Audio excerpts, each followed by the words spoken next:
Now wish upon a falling star, so all your secret dreams can come true. There's something that happens when sleigh bells are ringing, when December is, when the children are singing, yeah. It's Merry Christmas, baby.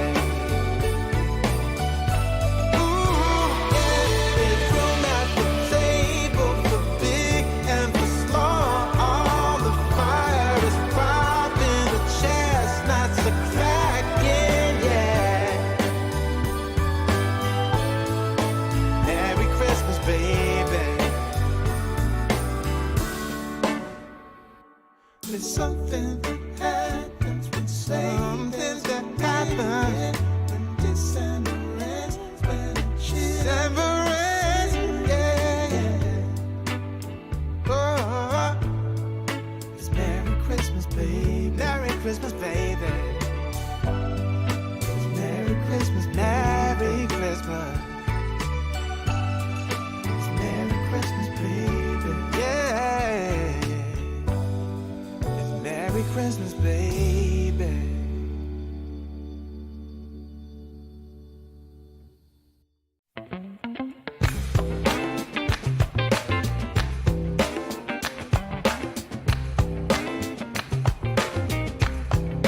Christmas is coming, yeah.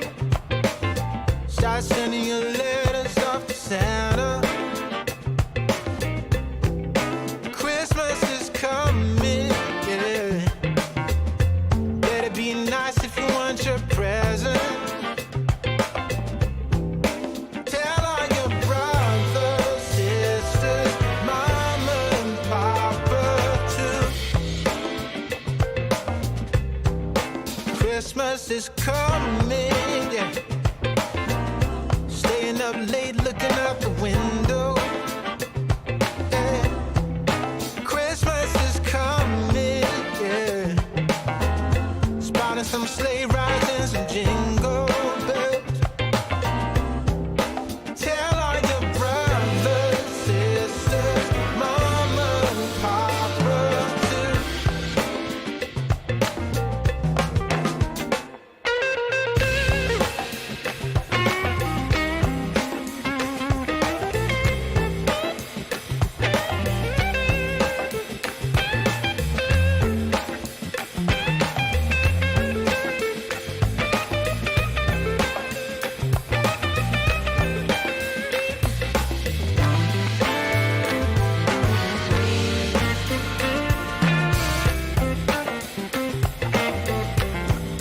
Christmas is coming, yeah. Roasting some chestnuts on the fire, yeah. Christmas is coming, yeah. Celebration and surprises. Tell all your brothers, sisters, mama and papa too. Ooh, yeah. Tell all your brothers, sisters, and mama and papa too. Oh yeah, yeah, yeah.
There are people everywhere.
snowed in.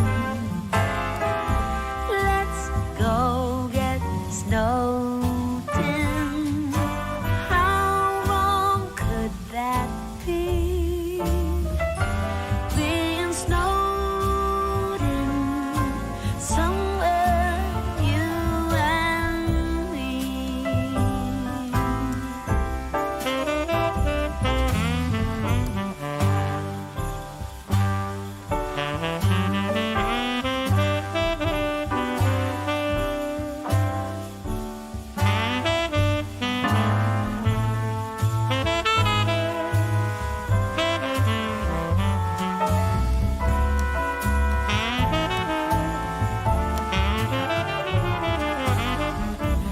Let's go get snowed in. Let's go get snowed in. How wrong could that be? Being snowed in somewhere, you and me. Let's get snowed in somewhere, you and me.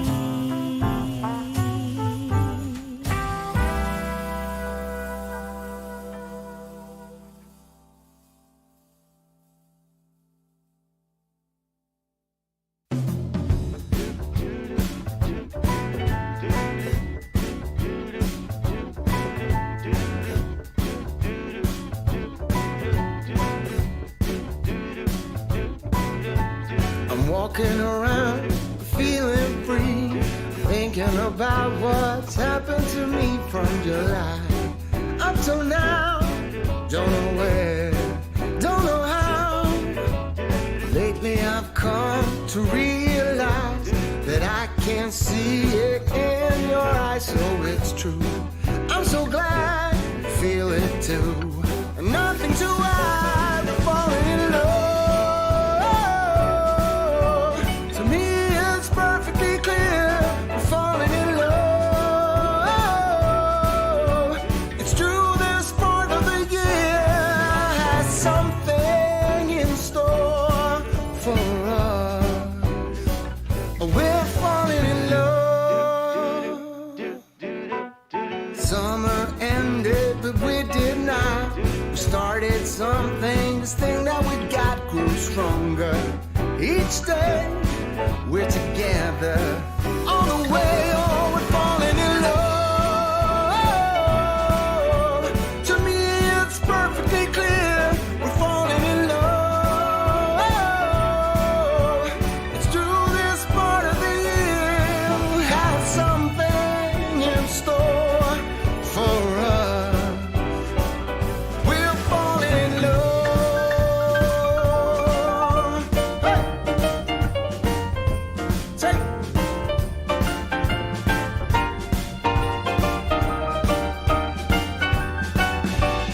Walking around, you and me. The Christmas time's got the best of me. Then it starts to snow in our hearts. We both know that we're falling in love. To me it's perfectly clear, we're falling in love. It's true, this part of the year has something in store for us. We're falling in love.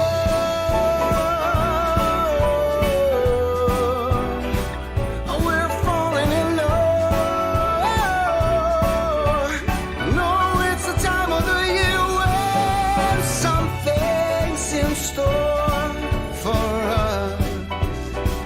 'Cause we're falling in love.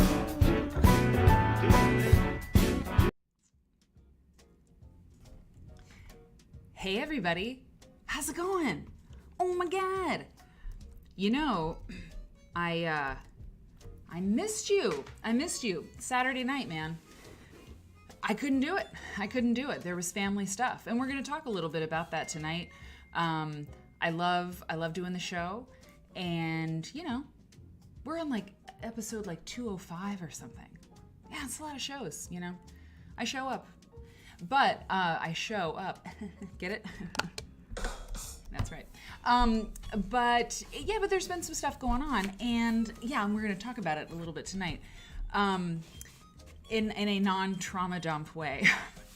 So I hope everybody's doing well. There's so much to say, so much to get to.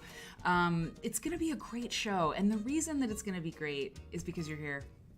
And the other reason it's going to be great is because quilts are very interesting. And I think they're interesting because they have colors and stuff, and also because they have, humanity, right? Human lives themselves, right, are sort of embedded into these textiles, material culture. It's very interesting. So we're going to talk about it in a deep way tonight, very deep way. And maybe, deeper than we've gone perhaps before. So everybody get your I don't know, your doorway bead things, you know, the hippie bead curtain things. Get your bead curtains out, because we're gonna go really deep. No, we're not doing hippie things. We're actually gonna do some philosophy stuff. I know. I didn't tell Stephanie Cake any of this. None of it. Hey, wait a minute. Something. Oh, okay. Stephanie Cake, how are you? I'm good. Yeah? You have me in suspense over so many things tonight. I know. There's so many suspenseful things. I told you, I was like, this philosophy business, oh God, what's that gonna be about? And I was like, I need to print off this article about my aunt, because I need to make sure I get all the world records she set. And you were like, world records? I was like, mm-hmm. Yeah, you told me a bunch of stuff about, like, did she adopt, like, a million kids? Yeah, and, like, a million kids. Records too? Yeah, exactly.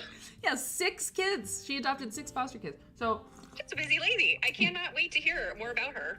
she was super busy. And my aunt passed away, my Aunt Valerie Fons. She passed away on Saturday at about 9:30 p.m. In Milwaukee. And, so we're going to talk about Valerie just a little bit, because this, we have the opportunity, I have the opportunity to, say to the world, this is a person, a woman who lived, and she did pretty amazing things. And everybody in their life, one would hope, right, does some amazing things. Most of them are day-to-day miracles, right? Helping someone, you never get credit for that. You don't get written up, in the Guinness Book of World Records for that, but everybody does something pretty extraordinary, My Aunt Valerie did, and she did some things that were really remarkable, worth remarking upon, right? And the one thing I didn't do, actually, which I have shown. Hey, Judy. Oh, Judy, you come in right when I do that? What a crack up.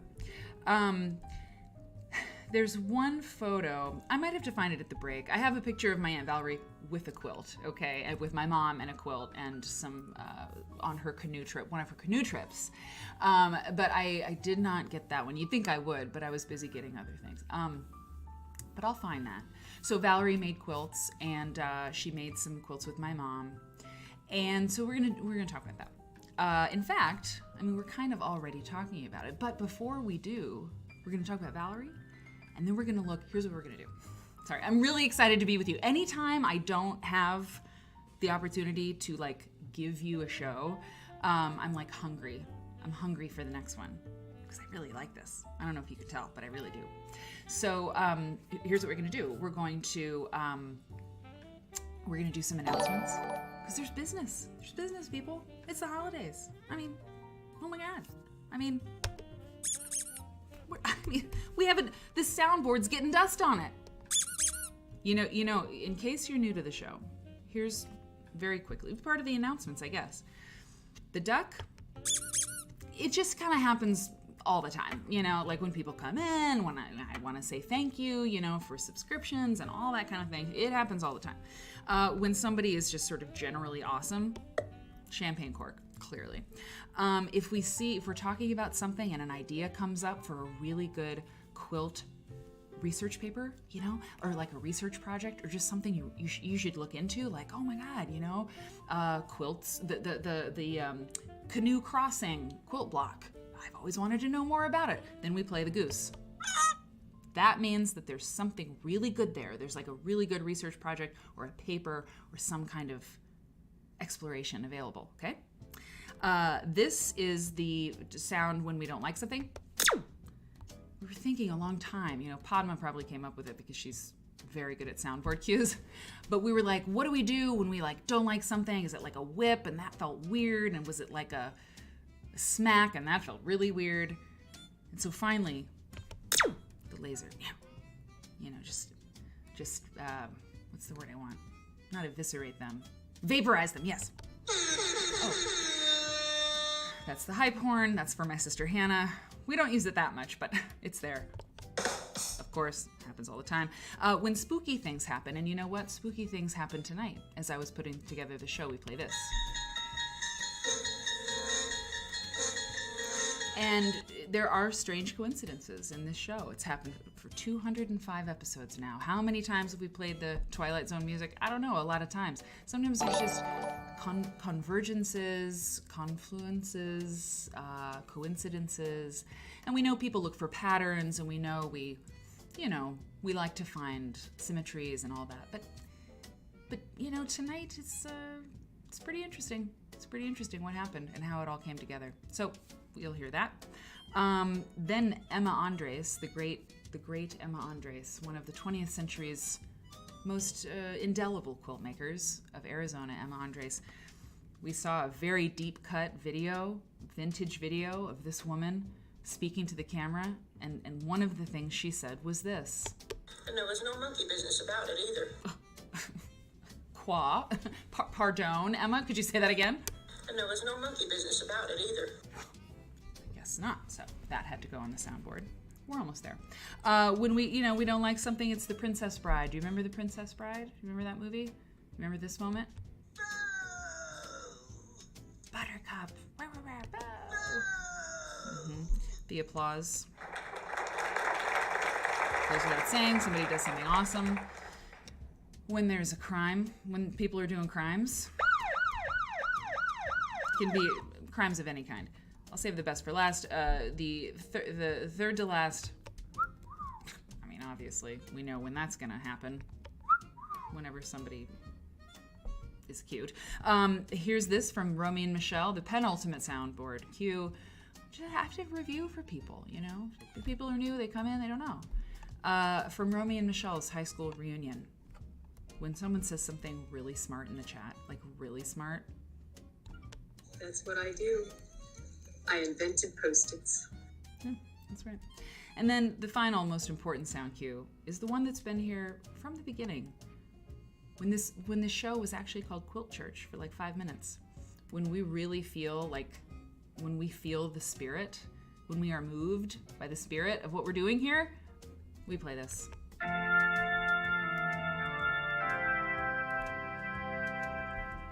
And that's the soundboard, people. I have one button that I haven't figured out yet.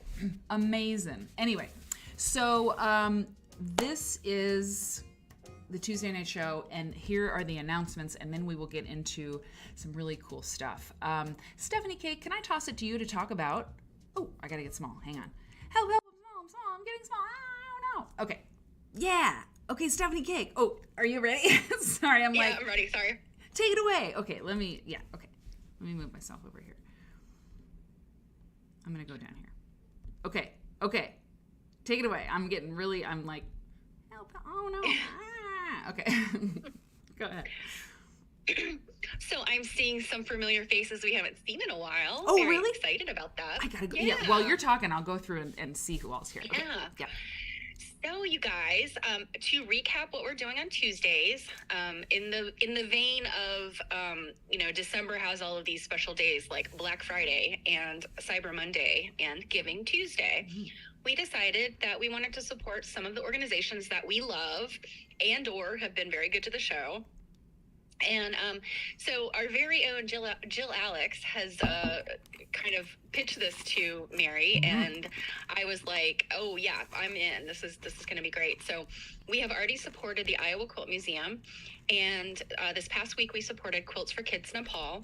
And the great thing about this is if you are willing and able to support one of the organization that we choose for the week with a minimum of $5 donation, and send your thank you screen, a screenshot of your thank you screen or your receipt, whatever. Send that to us at quiltnerdshow@gmail.com. We'll put you in a drawing. Because we just really want to encourage folks to, support, these other organizations that they really struggle at the end of the year, because, tourism is down during the holidays, and it's just, year end is hard. So if you have the funds, the extra funds, we really want to encourage everybody to donate to them. So the two things that we need to do today are, one, poll you guys to see who we're going to support for the next week, and two, do the drawing for all the folks that donated to Quilts for Kids Nepal. Hell yeah. And that wonderful gift is the Turnip of Hope. The Turnip of Hope. Oh dear God. Wait, where's that picture? Can you put it in Slack? Oh, I forgot to put the Turnip of Hope picture in. Yeah, no, it's okay. Oh my God, sorry. Yeah, I think it's in Slack. Did I send it to you in Slack? You must have. Yeah. I've got it. Yeah. Anyway, yes. So, the Turnip of Hope, just to digress for a moment, Oh my God. is a pattern from Margaret Eccles' Patchwork Christmas, which I can put the link in there in a minute in the chat. Oh, I've got it. Yeah. Okay. Yep. But yes, Margaret Eccles put out this really lovely patchwork Christmas book. I think it was in the late 80s. Ironically, my mother thinks she has the book. And it has lots of lovely little Christmassy kind of wintry patchwork. And then right there in smack dab in the middle, about half the book, is this weird section of Oh my God. I love it. It's so cute. It's so good. There's all of these fruits and vegetables you can make out of patchwork, and it's like so weird. You're flipping through, you're looking at like, oh, snow and little trees and reindeer and turnips. So that is going to be that's the gift for this week. So Incredible. I hope you guys enjoy that. Incredible. And Mary is going to give us a poll. Yep. I don't know if are you gonna do it now, or are you Yeah. gonna do it at Yep. take break? Or, I can start it right now for 10 minutes. Does that sound good? Awesome. Okay. Yeah. Here we go. Yeah, Mary's gonna put the list up, and just to give you guys just a little heads up, because I know lots of folks have been making suggestions to Jill about who we should support or who to put in the polling list. Some of the things, the places you guys have made suggestions of are great and certainly very deserving, but we're trying to go for the ones that don't have like a specific limit on their donations. Some places are like they only give you the option to donate $25 or more. So we've gone for the ones that will allow you to donate as little as $5. Yeah. So, That's cool. That's way cool. yeah, that's kind of what that is about. We want to, because also, the museums are out of money. Some of us are out of money too. So a $5 donation is about all we can swing this time of year. So Yeah. Right on. I'm sorry. I saw something. You saw something? I saw something. Yeah. I saw something in the chat that just made me laugh. It happens around here. It really does. I mean, people are funny in this thing. By the way, I just saw my friend Christine. Christine, what's up? How you doing, girl? You know what? Yeah, that's right. So that, I mean, it's a beautiful thing, Cake. So are you going to draw now for the Turnip of Hope? Or do you? I think I didn't mean to put it. You do it whenever you want to at the break, whenever. Is it okay if we do it at the break simply because the cake was trying to eat dinner? Yeah, 1,000%. I really did not manage. I did not manage myself well today. Totally. Sorry, you guys. That is perfectly fine. Yeah, do it at the break. Yes, That's good. Penny Catherine says squirrel. Yes, that's in my day. Squirrel. Yeah. Actually, I don't know if you know this. I mean, overshare. What does that even mean anymore? There is a definitely Chicagoland-wide supply chain problem with attention deficit medication. I'm just warning you people. It's been a week since I've had my meds, man. I mean, it's whatever. It's whatever, and it'll probably be January before anybody who I know. Oh my God. It's wild, man. So that's rough. So I've been having more coffee and breathing deeply. And it's interesting. It's like, well, anyway, yeah. Maybe, I mean, I don't know. Maybe it'll be a good, I don't know. Maybe it'll be a good thing. I'm like, whatever. Probably not. Anyway, okay, so the Turnip of Hope, It's all happening. It's all happening at the cake break. And I just want to say, very quick plug, we have merch and it's so awesome. I don't have a Quilt Nerd hoodie, a black hoodie that says Quilt Nerd. What's wrong with me? What is wrong with me? You know what? Mary Fons, get out of town. There's so much cool stuff. Kate, could you throw the threadless? You're probably on it. I don't even need to say it. I don't even need to say it with this one. I don't have to say it. Yeah, we got like tote bags. They're so cool. Keep Quilts Weird. That's our little tagline. You know, this like notebook. You know, the notebook is great. Robin said the notebook is great and the paper is good. So you just go to the threadless thing. It's another way you can support the show. And the support means a lot. And the time has come. The time has come for book plates. I have to say, so people were really excited. They wanted book plates. I figured it out finally a year later into the show. And the book plates are available, and I have sent out orders. I've sent out maybe like, I don't know, 7 orders? Is it 7? I should be sending out like, I don't know, like 70. So you can get your book plates, and they are really, really fun. Here, I'll give you a demo. Oh, look, Scone. Look, the little pandas say, I want some. Yes. This one says, I want some, and the other one says, same. I do too. Yeah. So look, I put the book that we're going to talk about tonight. I mean, I'm going to read something from this book tonight. Look, I put a book plate in it. It's so cool. It's the best. And so then when I see, you know, a book that has a different book plate in it from an owner who had the book before, it's this kinship, man. It's like tagging a wall with graffiti, but in a good way, you know? But surely I cannot afford these beautiful book plates, says Scone, the red panda. No, you can afford them. Yes, you can. That's right. You can afford them. They're so affordable. You got to order 5. You know, I can't be putting 1 book plate in an envelope. I'm really having fun. I missed you. So, you know, 5 book plates for $5. Pretty cheap compared to the stickers I was making on Threadless for a while. They were like $6 a book plate. No one bought them, including me. But you can, but the more you buy, the more you know, save. $20. I mean, 20 book plates for $17. That's the standard order so far. Yeah, it's a way to support the show. You get these book plates in an envelope and a note from me, and it's fun. It's fun. That's all it is. But how do I pay? Well, here's how you pay. Yeah, Cash App. I don't know. It's the future. This is what we do. We do things on apps, and it's really easy. Quilt Nerd. So you send me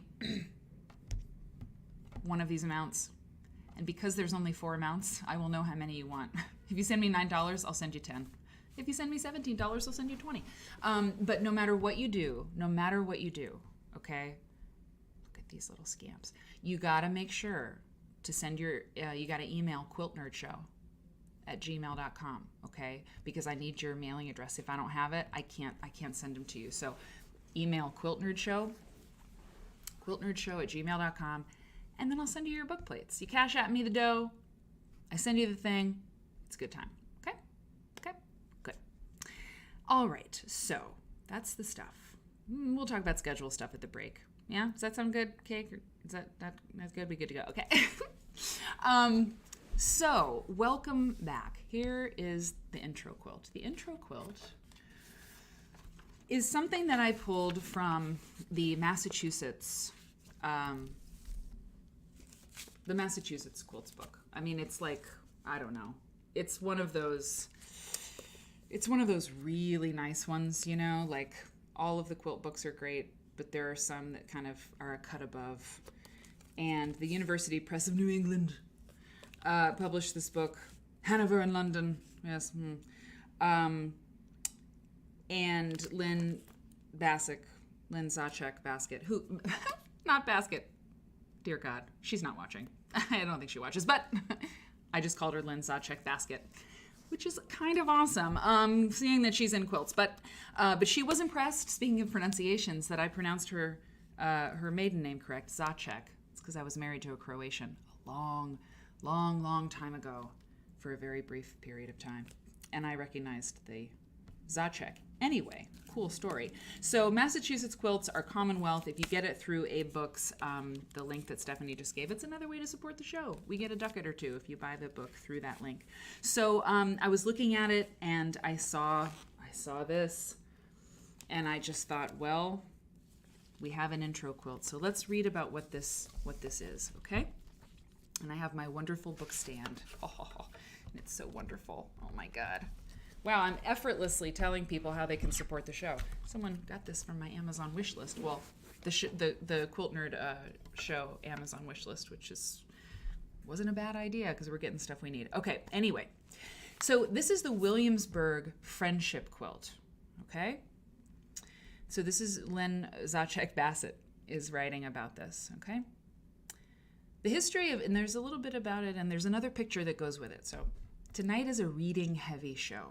I just want to tell you that, okay? Prepare. If you need to do something, if you're sewing, you're going to love the show tonight, okay? Because you're going to have like a podcast kind of situation.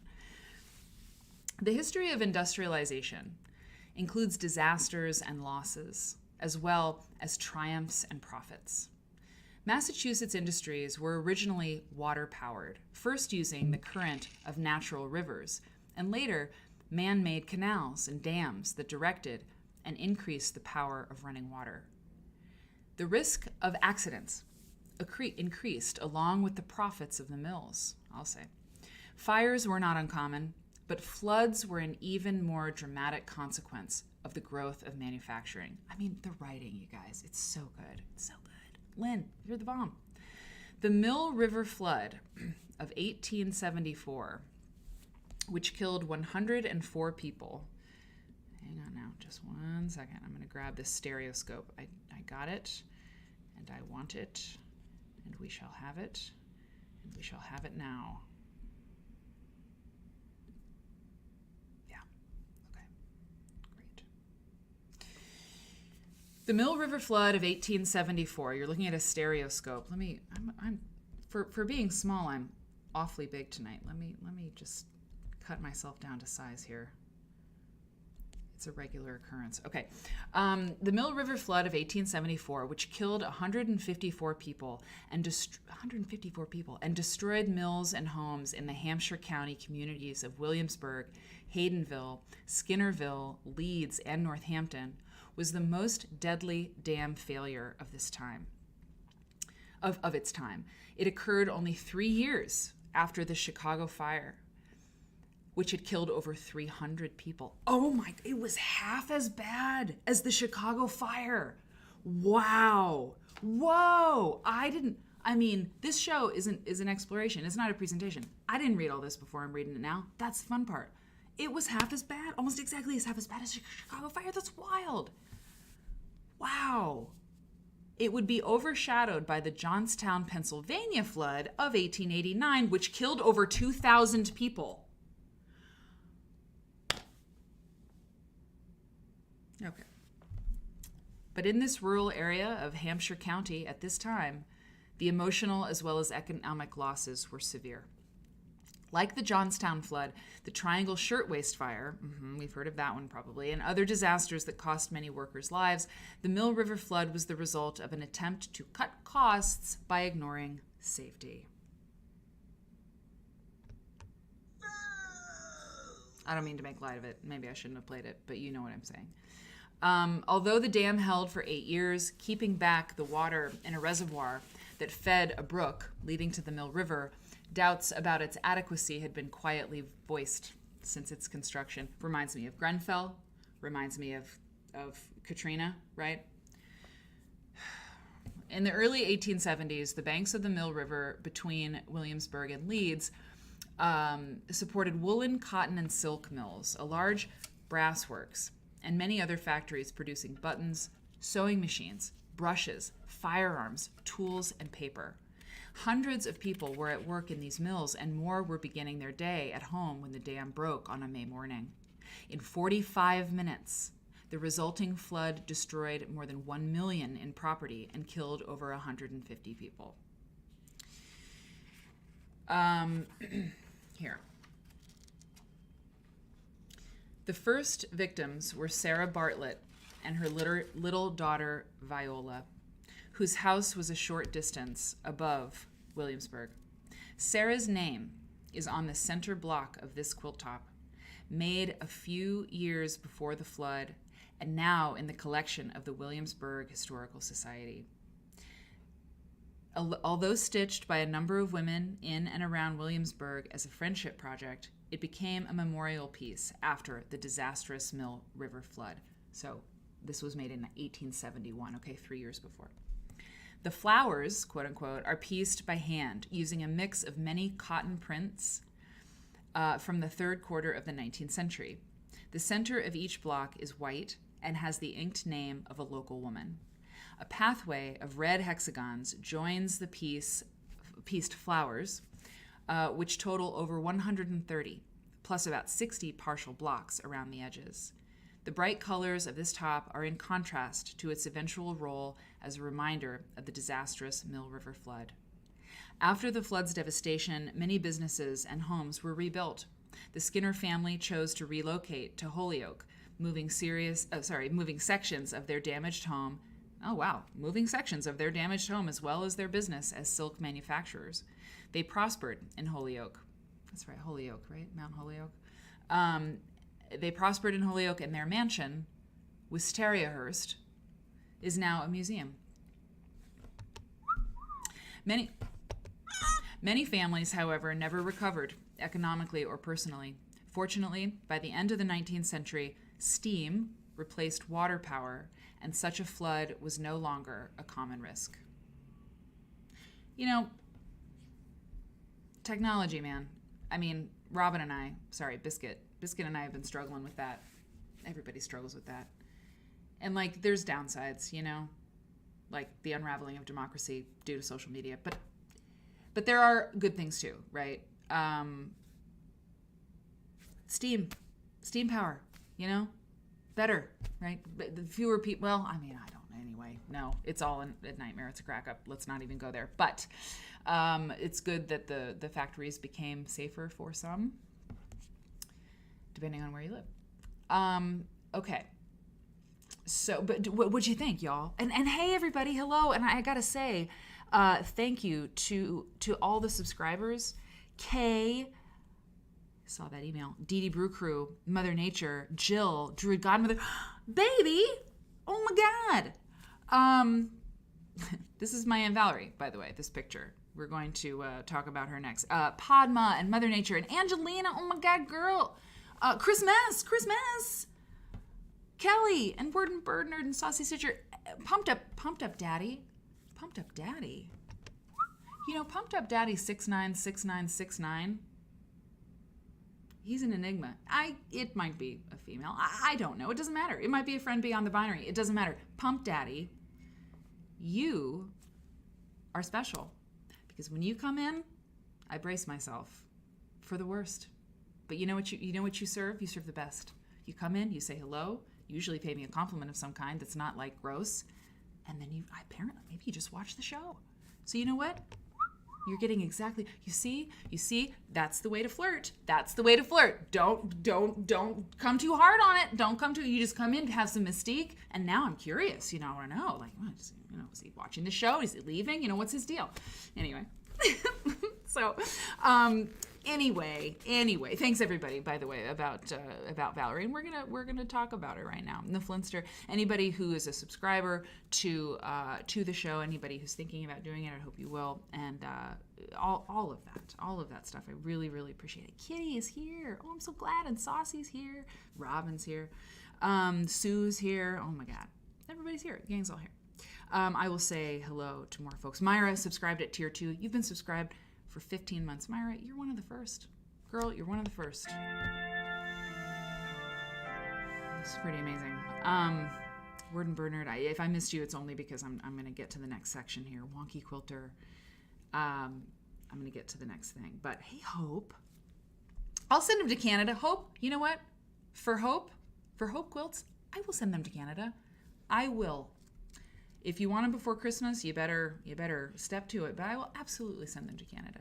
Quilty Nancy subscribed to tier 2. You've been subscribed for 15 months as well. That's amazing. Grits and butter. Okay. I'm gonna keep going. Wonky Quilter subscribed to tier 1. You've been subscribed for 3 months. Thank you, Wonky Quilter.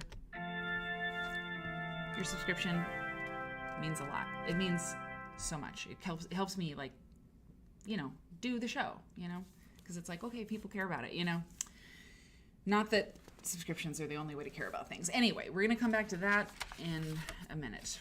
I mean, just about the value of things. Okay.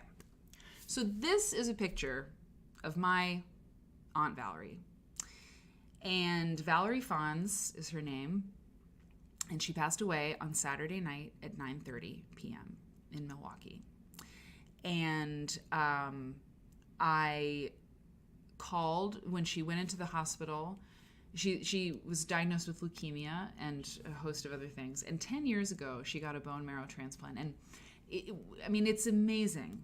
It's amazing that she lived as long as she did after so much of her body sort of rebelled against her, right? She was so very mortal, right? Like all of us are. And she, her sister, my Aunt Lynette, donated her blood marrow, right? So these are on my father's side. So my mom, just briefly, my mom, not that you have to, this isn't that important, but my mother has a fraternal twin. Did you know that Marianne Fons is a twin? That's right, fraternal twin, Dave, my Uncle David. And she has a brother, Jim. She doesn't have any sisters. But my dad has 3 sisters, okay? He has 2 sisters now because Valerie died on Saturday. But 3 sisters. He was the oldest of 4. And there was Valerie and Lynette and Lisa. And so Valerie got ill, and she survived, right, for a long time. And maybe this picture of her paddling her canoe in her full glory, kind of shows how she did it, right? How she survived. So I'm going to go through some pictures. First of all, I'm going to read what my younger sister said about my Aunt Valerie. And my younger sister, Rebecca, has this picture on her Instagram right now. And my younger sister's Instagram is rfonzie, RFONZIE, Fonzie. And this is what I'm going to read what Rebecca wrote and what my sister Hannah wrote as I go scroll through some of these pictures, okay? And then I'm going to read to you what my aunt was like. So Rebecca says, quote, "My Aunt Valerie has passed. She was a Guinness World Record holder, 1984, for racing the Mississippi River. She was an outstanding mom. She was a business owner, a pastor, a writer, a lover of animals, a woman whose cup runneth over into yours, regardless of if you even realized you had a cup. She was the definition of nevertheless, a woman with a childlike laugh who was tough as nails.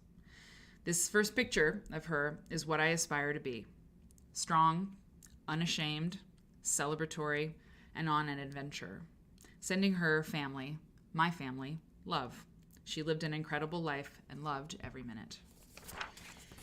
And my sister Hannah, my older sister, Amazonesque, AMAZONESQUE, Amazonesque on Instagram, says, quote, "Peace and respect to my Aunt Valerie Fons, world-class kayaker." That's Valerie there in the back of that canoe, with her second husband, Verlin. Okay, we'll talk about what they're doing there in just a second. World-class kayaker, author, speaker, mentor, pastor, innkeeper, mother, and friend who departed for her next great adventure yesterday after a heroic battle. Her refusal to consider anything. Her refusal to consider anything to be impossible was both inspiring and exasperating, and she had an enormous influence on how I see the world and the people in it. Rest easy, Aunt Val, and we'll keep it moving. So, I got to tell you, I just missed being able to say goodbye to her in person. I was going to drive up on Sunday morning, and she had passed away on Saturday night. But the first day that she was in the hospital, Friday, I called her, and Lynette was there, and she held the phone up to Valerie's ear. And I know, and it seems the people who were there said it's almost certain that Valerie heard what I had to say to her. She couldn't talk and so forth, but she was able to communicate until that last day. So it's, I think she heard what I had to say. This picture is of, that's my dad. Oh, Dad. You're all covered up by the chat. Damn it. So that's Aunt Valerie here, okay? Aunt Valerie Fons. And she had these blue eyes, right? I mean, it was like this dark hair and blue eyes. And her blue eyes were so blue, it was like arresting. It was sort of crazy. And that's Marianne Fons. The spring chicken that she was back in the day. So, and that's my father. Hello, Dad. You're on the show. That's a first, I think. Interesting. Anyway, I like his hair. I kind of want that haircut. Okay, anyway. So they are on an adventure here, the Mississippi River Challenge. And here's what I'm going to read. I'm going to read to you from the Herald Palladium newspaper. It was on the AP Wire too, in 2000. So this is an article from 2000, and I think it'll say what I mean. I think it gives you all the stuff that you should know about Valerie. So AP. Anyway, it was a Michigan newspaper because my Aunt Valerie moved to Michigan at one point, Galen, Michigan. Kate Cole writes in 2000, "Can you get to Galen by canoe? Most people have come by way of the Galen River, but Valerie Fons got there by a different route. It took a 2-continent canoe expedition to land her in Southwest Michigan." This is the book my aunt wrote, Keep It Moving. Okay. The adventure started in 1986 when the Michigan Sesquicentennial Commission endorsed and funded the 2-continent canoe expedition. Just listen to what I'm saying. 2-continent canoe expedition, and appointed Fons as explorer. Her role in the trip was to observe and document the land, peoples, and water quality of the Western Hemisphere. She was also commissioned to present a friendly message from people to people. Ooh, damn, now I'm going to cry. Okay, we'll come back to a few things, right? Look at this. Oh my God. I mean, that's my Aunt. Look at this. She canoed from the Arctic to Cape Horn, South Africa in a canoe, in a solo canoe. And she set the world record, Guinness, whatever, who cares where the record's held. She did that. She did it. This woman. The Arctic Ocean was the starting point. Cape Horn, at the tip of South Africa, was the destination. A total of 21,246 miles. The adventure took Fons through 24 countries in 33 months, and she still hadn't come close to Galen, Michigan. Starting out in Eskimo country on June 8, 1986, when the ice broke up enough to allow Fons to put her canoe into the Mackenzie River, she paddled 1,800 miles upstream, following the historic far north fur trade route. These are her children who survive her. She had to race to beat the freeze up through North America, navigating the 4 of the Great Lakes and following. We'll come back to the family in just a minute. And following the Michigan shoreline past Detroit. Continuing through the United States, Fons arrived at Mobile, Alabama, and entered the Gulf of Mexico. Are you kidding me? I mean, oh my God. And you know what? I just have to say, she was very difficult to know, okay? She was difficult to understand. And I don't believe when somebody passes away, you forget all that stuff. Valerie was a lot. She was so much that, like, I sometimes couldn't handle it. And she lived up on Washington Island, you know, where you all have been with me, right? And I didn't always see her because she was so much. But I told my friend the other day, you know, I was talking to him about it, and he was like, yeah, but you know what? People who canoe from the Arctic to South Africa in a solo canoe, they're not usually like go along to get along people. You don't get one without the other. You know, he wasn't scolding me. I sound like he was, but he was like, you don't get, you know, people are like, yeah, whatever. You know, they don't do that. So the things that annoy us about people, those are the things that make them amazing, right? Hopefully. From the Gulf to the Caribbean, from the Gulf of Mexico to the Caribbean, through 2,300 miles of salt water, she and her partner, her teammate, Verlin Kruger, I remember him, endured the open ocean crossings as they island hopped the Bahamas, and Caribbean islands, which included more than 100 island crossings. She arrived at Trinidad in November 1987. Fons encountered plenty of adventure in South America. Attacked by killer bees, I remember that story. At one point in the journey, Fons paddled her way out of that danger into the lives of the jungle people. Quote, "It was at the Madeira River in Brazil where I put my canoe ashore," Fons said. "A woman came to greet me, and it became obvious to me that this woman had less in her house than I had in my canoe. She sent one of her children back to the back of her hut. The child returned with 5 eggs, a gift for me. I packed them carefully into my shoe for safekeeping." Unquote. Another 100 miles down the river, Fons stopped to find more people welcoming her. "A woman killed her chicken in honor of our arrival," Fons said. "It was dark, and we had to use our flashlight to see what we were eating." Such an outpouring of welcome and sharing of love began to change me. I began to sense something much bigger than me. I also sensed our God was a very loving God. Look at these canoes again. Oh, this is the book she wrote, right? So now you understand Baja by canoe, right? Continuing the journey off the coast of Argentina, Fons received a commission for another journey, one that would put her in Galen and inside of a church, not a canoe. "I remember how hot it was that day," Fons said. "The swells were so big I couldn't see the land." She's in Argentina. "But that's when I heard God call me to ministry, a relational ministry to community. That was shortly before I crashed my canoe. The canoe hit her in the back of the head. Townspeople came out to rescue me in my canoe," Fons said. "They made a fire and declared themselves family to me. People fed me, they made food, and we ate together."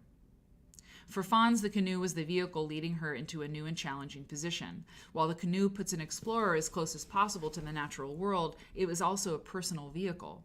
A vehicle powered by human effort presents a non-threatening presence to people along the waters. A pastor of Galen United Methodist and Olive Branch United Methodist churches, Fons brings the message of love, hope, and challenge to her congregations in many of the same ways. Our challenges here are to consider meeting people where they are, sharing Christ visible with them, Fons said. We are building confidence in who we are and in God and using the gifts that God has given us to do God's work. Fons is listed in the Guinness Book of World Records for canoeing the full length of the Mississippi River from Lake Itasca, Minnesota to mile 0 of the Gulf of Mexico in 23 days, 10 hours, and 20 minutes. And this is what this picture is. This is my mother and my father helped she and Verlin do that. They were the road crew. So they would speed along on the road, on the highway, whatever, to meet them at the point where they would get off and shovel beans into their mouths before they got back in their canoes. Okay. They were the road crew in 1986 or something. Another 2,650 miles trip on the Pacific Ocean, discovering the Baja by canoe prepared her for the 2-continent canoe expedition. So, she's amazing. She's amazing. Okay. So now you kind of see, yeah. And she's dead now, and it's and it sucks. Oh yeah. And she adopted 6, she fostered many children and she adopted 6 children. And those are my cousins, Karina and Steve and Shamond and Josh and Michaela and Kayla. And they were all there in Milwaukee when she passed away. And, actually, the last picture sorry. Here are the kids. She was an innkeeper, just like my sister said. This is Bread and Water, the inn that she ran up on Washington Island for some time. And this is there inside. And Joe, her 3rd husband, before he passed away. Beautiful dog. My Aunt Valerie, ill, working. I mean, she worked all the time. She never stopped working. And this is Bread and Water up on the island. I don't know what's going to happen to Bread and Water. This is Valerie, just indomitable, right? Just cooking. She would just make pancakes and then preach, and that's what I mean. She was a lot, but she was amazing. And here's the books that are on the shelf at Bread and Water and all these shelves. And this is the last picture I have of her. And I think it's important because this is the end of her life. You know what I mean? Showing her young and vital and beautiful is the way we want to remember her. And that's the way, that was part of her life too. But, hiding how people look at the end is not okay. What, are we going to hide this away? This woman lived 70, I forget how old she was. She probably She was right around my mom's age, 73 or something, you know, too young to go. But like, this woman did all that stuff. This woman, you know, and I'm proud of her, and I'm proud to be a Fons. And you know, there's not that many of us left. When I go and my two sisters go, that's it. There's no kids in our family, you know. There's no bloodline kids, you know what I mean? So you know, pour one out for Valerie, man. Valerie, I remember you, and I always will. So, yeah. So thanks for listening. Pretty incredible, right? It was beautifully written. It was, Druid. Baby. Babe. She is a Fons who will not be forgotten. A Fons who will not... I like that very much. I do indeed. What a badass God, you know? Like, ugh.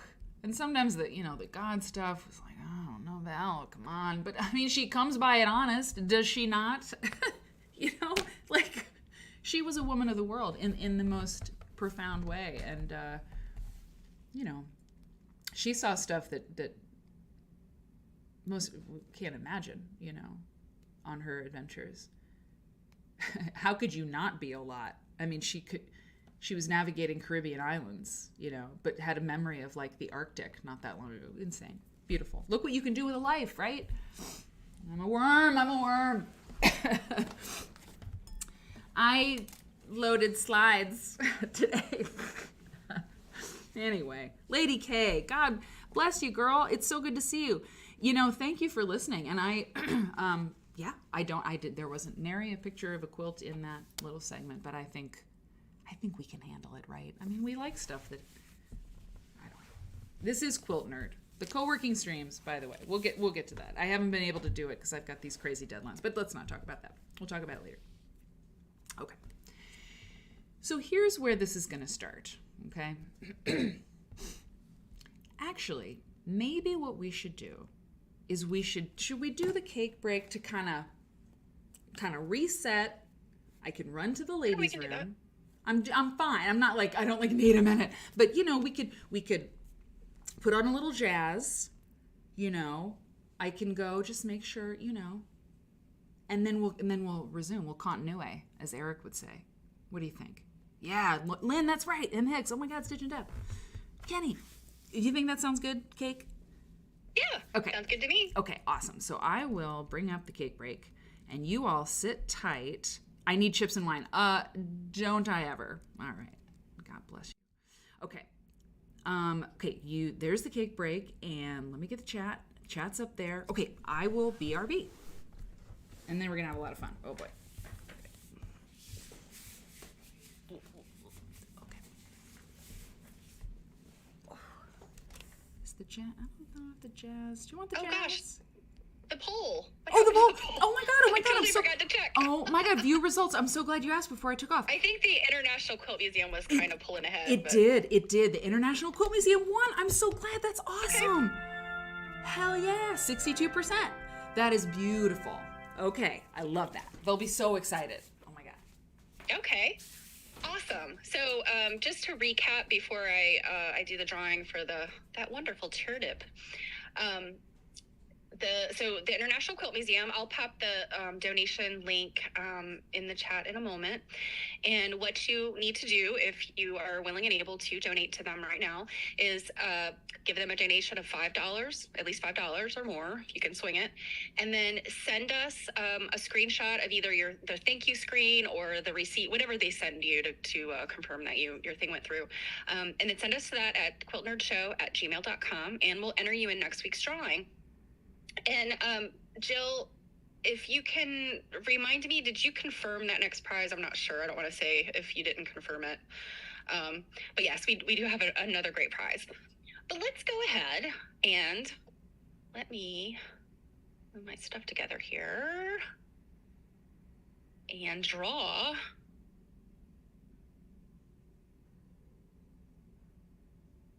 All right.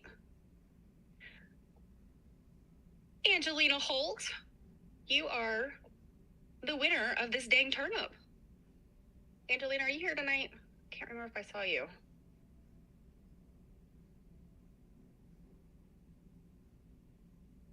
Okay, I see you in the viewers, so I think you're probably here. So congratulations! Yay! Okay, yay! Congratulations. So I will touch base with you because I will be mailing it. So I'll touch base with you about your address and everything. So that's exciting. And yes, so Jill, okay, so Jill says Padma is actually our dear friend Padma. Padma's been here like longer than I have, I think. Padma has decided to, Angelina's excited about the turnip. Padma has volunteered to provide a gift for a prize for our next drawing. So thank you, Padma, first of all. You were very generous. I think it's probably okay for me to say that I got a very nice card and little ornament gift from Padma. She is a very sweet quilt nerd. So lots of thanks to you. Cool. So you're excited about the turnip. Yes, Angelina, I'm assuming you might keep it for yourself then. So you can use it as a pincushion. Use it as a tree topper if you celebrate Christmas.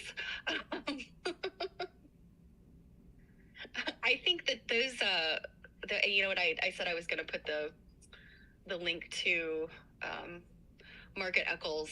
Let's see if I can find her book link really quickly. I'll put that in the chat.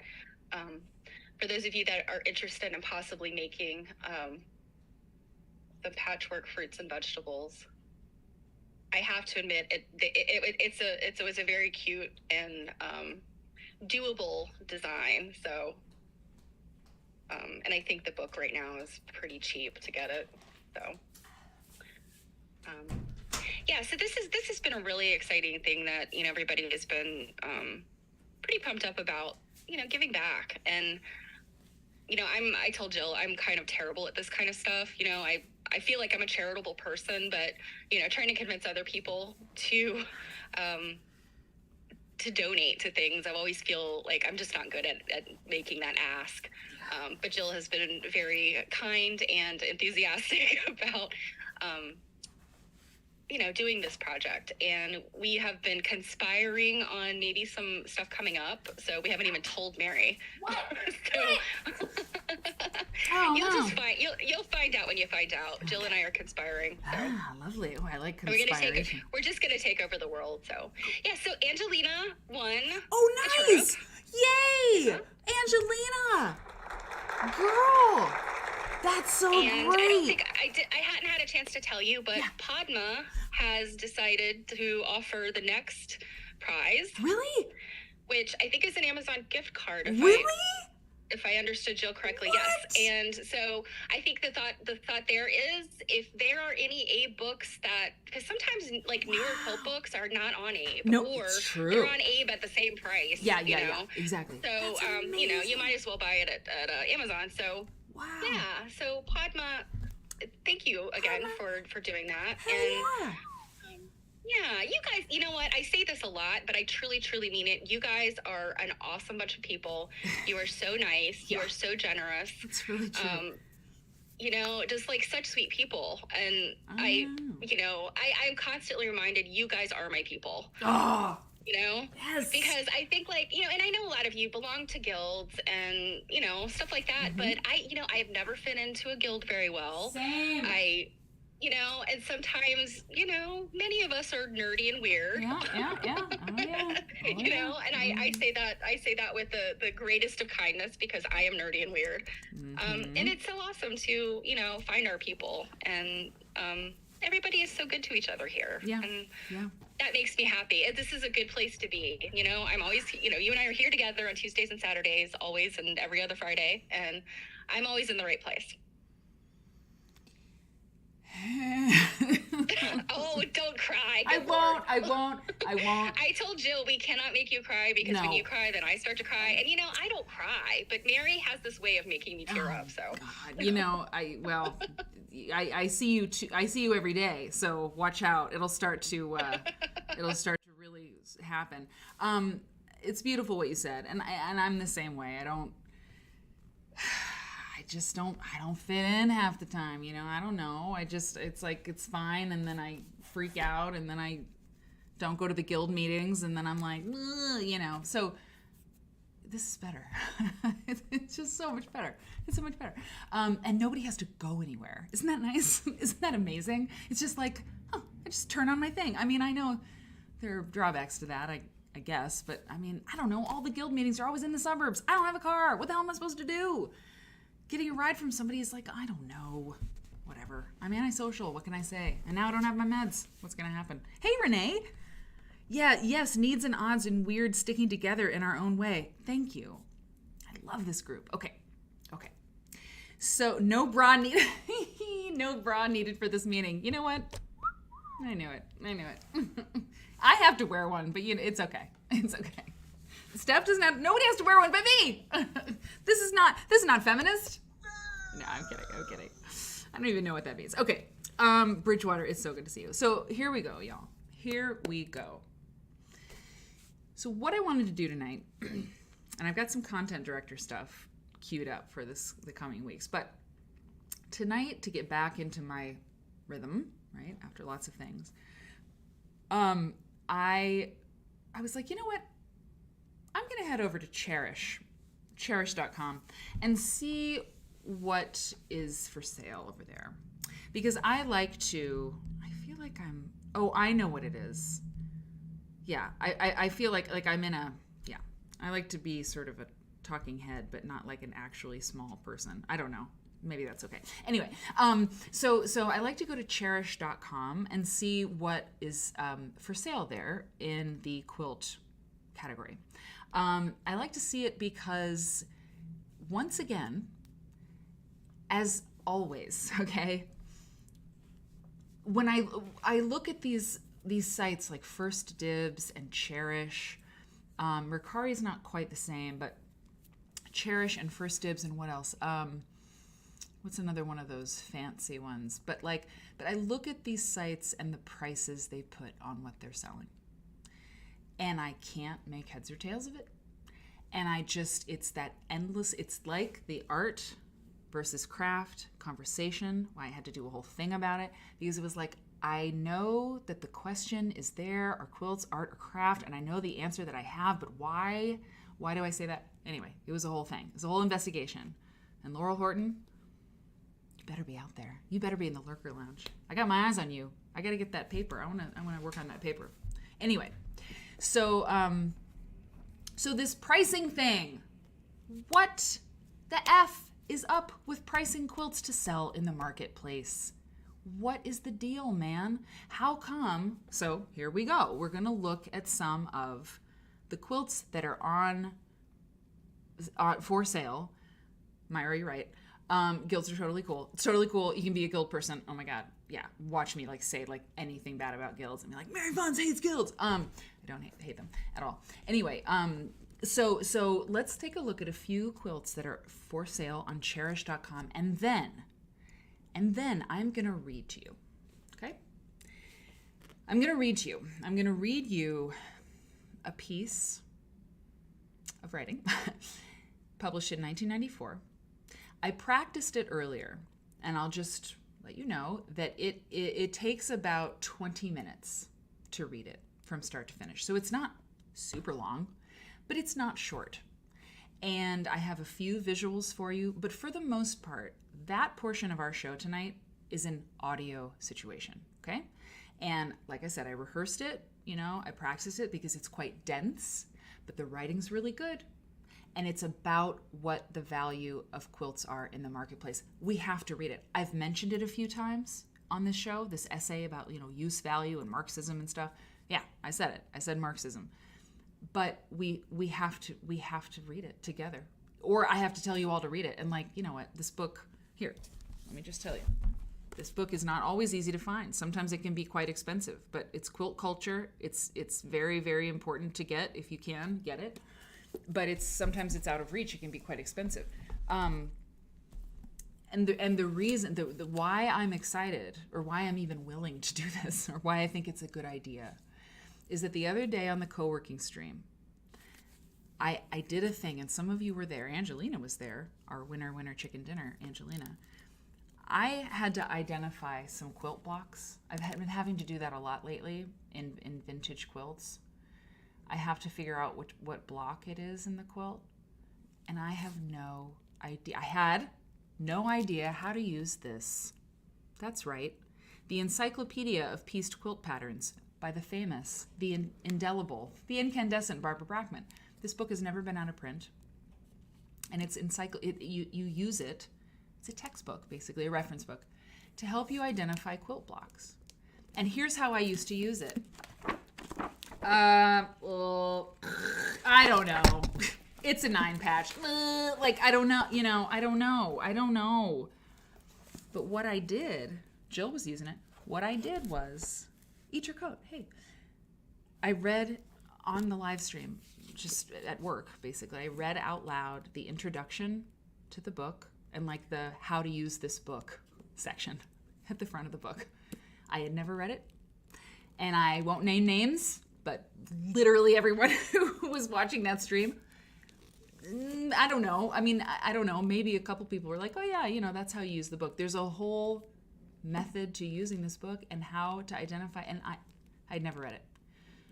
Reading it was really cool. And so it was a when all else fails, read the instructions kind of thing. I still don't have, I'm not good at using it, but I actually know how she put it together now. So when I look at a quilt block, I can actually use this to go to the right section. Cool. So that's the same thing as tonight. I'm going to read this essay. I'm going to read that piece about what we're talking about, which is how we price quilts. And it's very interesting, and I'm going to do my best. Because this is a quilt for sale on cherish.com, okay? It is a basket quilt, and if you're quilt nerds, you know that this quilt was not made in white and beige, right? It was not originally white and beige.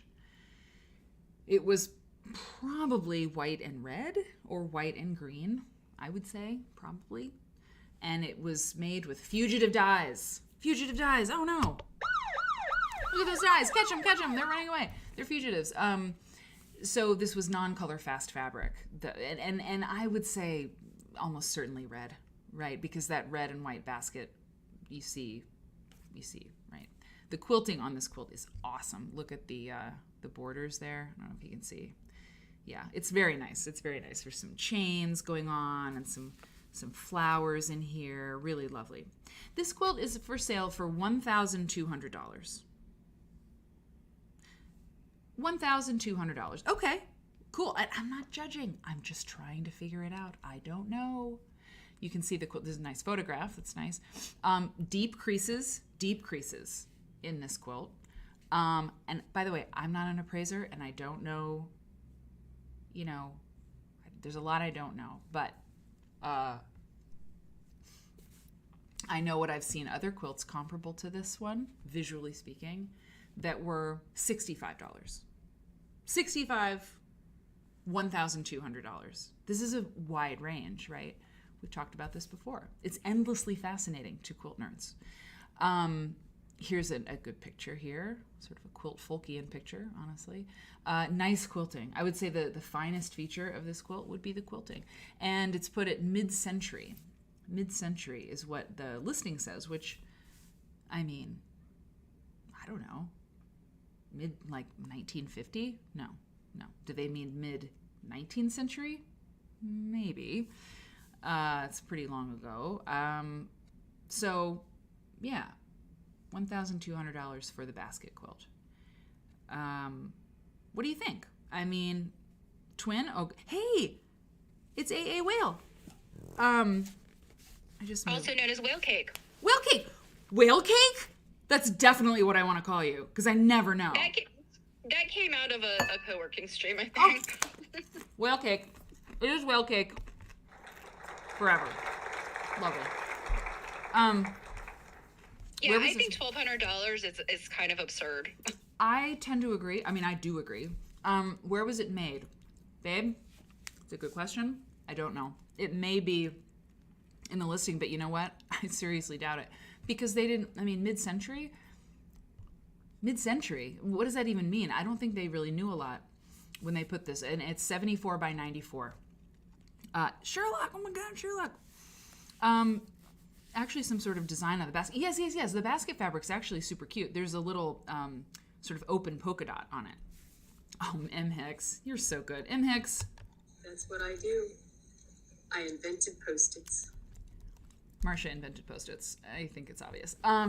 So $1,200. Okay, cool. Let's take another look at, and let's take a look at a different quilt on Cherish. This quilt, I thought the listing was incorrect because, wow, it's like quilts in space. I need a bigger green screen. Okay, anyway, so yeah, quilts in space. So this, I thought the listing was wrong because when I looked at this, that's a log cabin. But then I clicked on the picture, and that's a crazy quilt. What's going on? It's crack up. Well, this is a double-sided quilt, which is interesting. I've never seen a log cabin quilt and a crazy quilt, making out like that, frankly. So that's interesting. So this is one side of it. And it's very damaged. Like, there's a lot of damage. I mean, that's like, there's no coming back from that. I mean, there is, but that's like deep restoration work. There's rotting, and there's like silk flakage and stuff, but it's very interesting. It's beautiful, totally gorgeous, right? The crazy quilt side and the log cabin side. What do you think? What you want to take a stab at? Hey, L. Riggs, you want to take a stab at what do you think? Just spitballing here. How much do you think they're asking for this?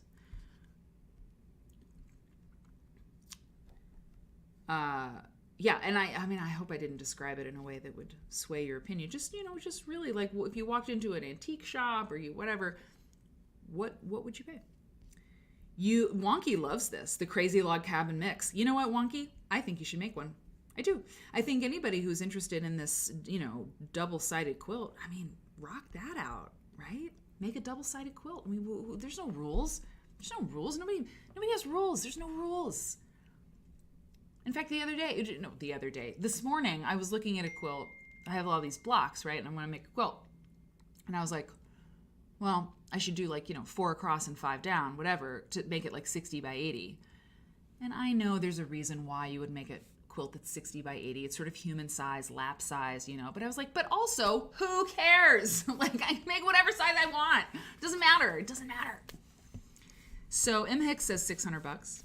Sherlock loves a double side. I love Sherlock. L. Riggs just sent in a double-sided quilt for Quilt Nerds on Parade. Lovely. That's interesting. Very interesting. That is wonky. $2,500, says Babe. So I'll just tell you. $5,000. $5,000. $5,000. Okay. $5,000 for the log cabin crazy quilt, twin size quilt. Okay. That is a very, very cool quilt, but it's got some serious, I know. If it was pristine, I've seen those quilts on Antiques Roadshow. Right, yeah, and they're cool. But here's the other thing about, and I don't know my Antiques Roadshow too well. I need to get I need to put a clip together of all the quilts on Antiques Roadshow, or at least some of them. That'd be a good YouTube video. Anyway, there's also the question of provenance. Babe asked about it. Where was this made? Where's it from? It seems to me, I need to ask, somebody who actually knows what they're talking about this, but if a quilt, quilt might have some damage or something, but if the provenance is known and the provenance is sort of remarkable, it's a whole different thing. It's like that one quilt in Hearts and Hands, that book. There's this checkerboard quilt that is just not that much to look at just because it's really damaged and everything.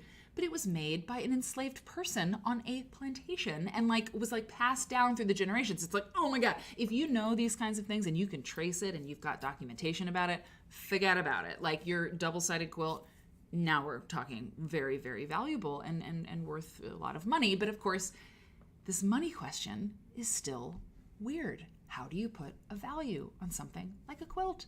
We're going to read about it. Here's another one. I've just got a few, and then we're going to move on to this reading because it does, it's like I said, it's about 20 minutes of a podcast audiobook, okay? This one's an interesting one. This is a Dresden plate. Yeah, sort of. That's what they called it. Dresden tied quilt, 1930s to 1950s era is what they're calling it. 65 by 76 inches. Awfully cute. I love the big ties. I think it's adorable. Here's what we're looking at. I really like that they put the quilts on the bed. This is kind of a new, I haven't seen them doing this much. So in chair, wow, look at that. That's da-dum. Okay. So yeah, yeah, 1930s to 1950s. Okay. Yeah, sure. I agree with that. The red ties are really sweet. Here we've got a little bit of staining. All right. Darling flowers. Is it a Dresden plate? Is it? It's flowers. Yeah. So this one, Dresden flower. Exactly. Donald. Oh, I didn't see that. Oh, a phone number. Don't call it. Donald something, 238. Oh, South Main Street. Well, that is really cool. That is really neat. I like that. 715-425-2541. Okay. I don't think that's what it is. But anyway, that's really delightful. It's kind of a comforter kind of thing, that tie. This is $1,200 on Cherish. $1,200. No binding. Interesting, Sherlock. Good. Yeah, Steph. That's an interesting comment. Totally. Was it mailed? Kathy, you know what? You're doing comedy crimes. Comedy crimes. I love it. Oh, here's the back.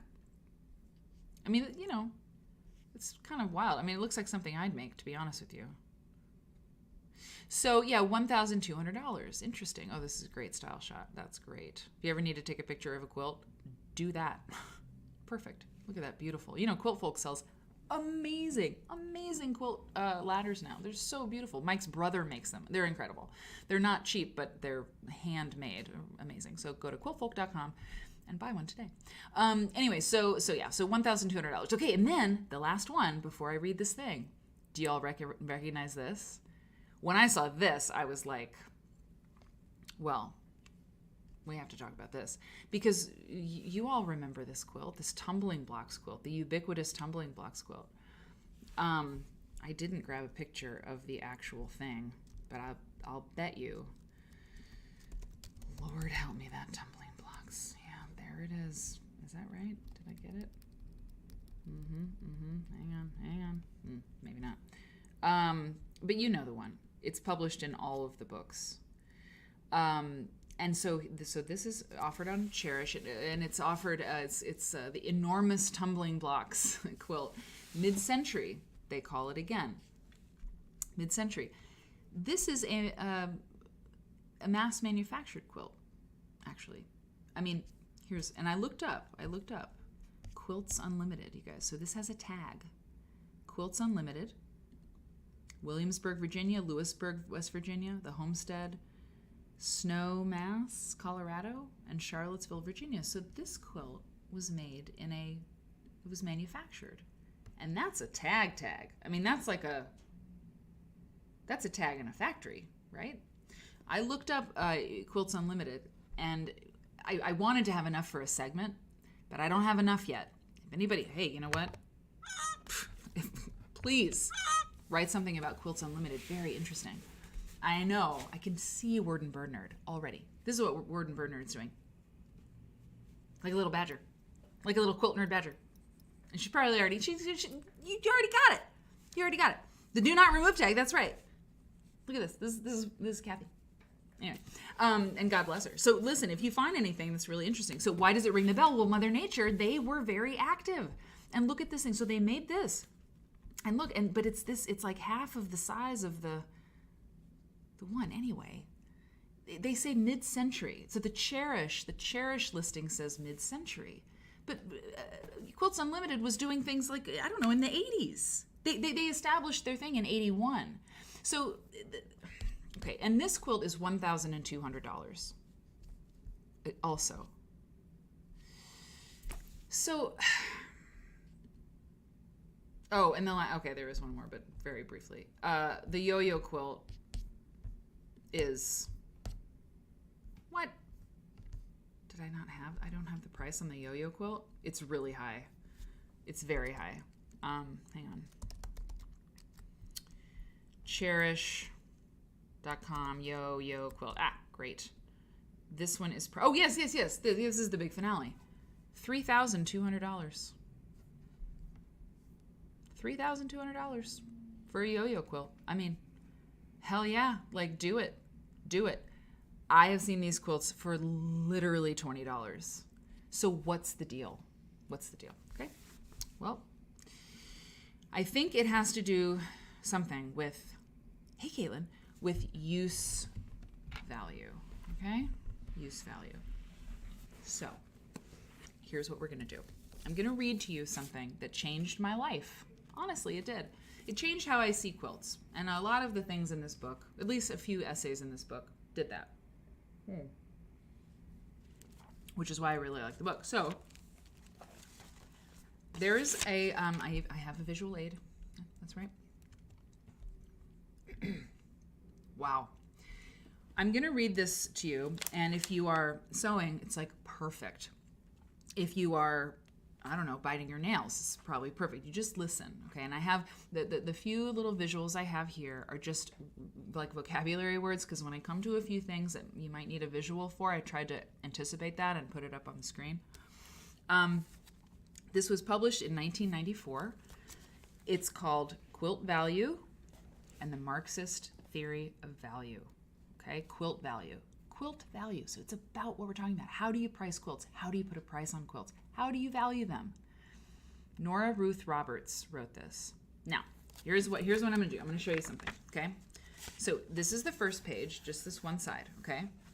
And then it's this, and it's this, and it's this, and then it ends right there, okay? So that's what we're talking about. When Eric reads to me, I love it when he reads to me, but I always want to know, what's the length? What are we dealing with here? Because I don't want you to start reading me that takes a half an hour. Tell me what I'm... It's dense. Get some chocolate, get some wine, and settle in. Here we go. I know you can do it. It's deeply nerdy. Congratulations. Oh, yeah. Oh, and here, look. It's exciting. Wait, hold on. Oh, no. View single page. So it's Quilt Value and the Marxist Theory of Value by Nora Ruth Roberts with Karl Marx. Yeah! Woo! Karl Marx, woo! Woo! All right. And I'm not some communist, okay? Just everybody relax. I'm not even a socialist. I don't know what I am. Okay. I'm a materialist. Anyway. And a nihilist. Okay. Now, here we go. An idea came to me while I was mending my grandmother's quilt with, appropriately enough, a scrap of shirt that had belonged to my now grown son when he was in kindergarten. I hope to restore the quilt to good condition, despite hard use, so I can pass it down to some future daughter-in-law. Just that thought set me to thinking about the Marxism that was the catechism in my socialist household while I was growing up. I thought about the value my grandmother's quilt has for me, almost illimitable. The value it has on the market, as it is in poor repair and was never anything fancy, almost nil. And I wondered where in the Marxist scheme of things I would find an expression for a theory of value that would cover Grandma's quilt. Quilt value, I have come to call it. Quilt value, okay? In the Marxist lexicon, my son now assures me, the concept of private or sentimental value is covered under the concept of use value. Okay, that's another term for us, use value, as against exchange value. Use value, so I'm not gonna pause too much, but use value being opposed to exchange value. Use value being something that's not money, right? Not monetary value, okay? All commodities must have use value, or they will not have exchange value. And use value can be interpreted broadly to mean any value at all that one gives to an item, regardless of its relation to labor time. Labor time, the usual determinant of the concept of value that will ultimately lead to market value. This, to me, seems to beg the question rather than answer it. Marx, in his discussion of the use-value concept, argues against the notion that bases value in desire, as much as desire of the mind as of the body. Marx cites John Locke in a footnote, quote, "The natural worth of anything consists in its fitness to supply the necessities or serve the conveniences of human life," unquote. And he treats the economist Nicholas Barbon to another footnote, quote, "Desire implies want. It is the appetite of the mind, as natural as hunger to the body. The greater number of things have their value from supplying the wants of the mind," unquote. Against this idealist concept, Marx posits his thesis, quote, "A commodity is, in the first place, an object outside us, a thing that by its properties satisfies human wants of one sort or another. The nature of such wants, whether, for instance, they spring from the stomach or from fancy, makes no difference. Neither are we here concerned to know how the object satisfies these wants, whether directly as a means of production. The utility of a thing makes it a use value. But this utility is not a thing of air. Being limited by the physical properties of the commodity, it has no existence apart from that commodity. Use values become a reality only by use or consumption. They also constitute the substance of all wealth, whatever may be the social form of that wealth. In the form of society we are about to consider, they are, in addition, the material depositories," unquote. This, like most of Marxism, seems a necessary but insufficient guide to understanding the problem at hand. The value my grandmother's quilt has for me serves not in its usefulness as a blanket or spread, although I do use it as such on special occasions. It is almost entirely a matter of the sentimental value the bourgeois economists and philosophers were discussing before Marx took them on. The quilt itself is cotton, made of scraps and bits of dresses my grandmother wore every day to work on the farm, and blouses my favorite young aunt wore to high school. And this was the strange thing, because she talks about her aunt. I had no idea, right? In my mind's eye, I can see both women, my grandmother and my aunt, when I look at the quilt. Unfinished by my grandmother at the time of her death, backed in no-nonsense washable cotton and polyester by my mother.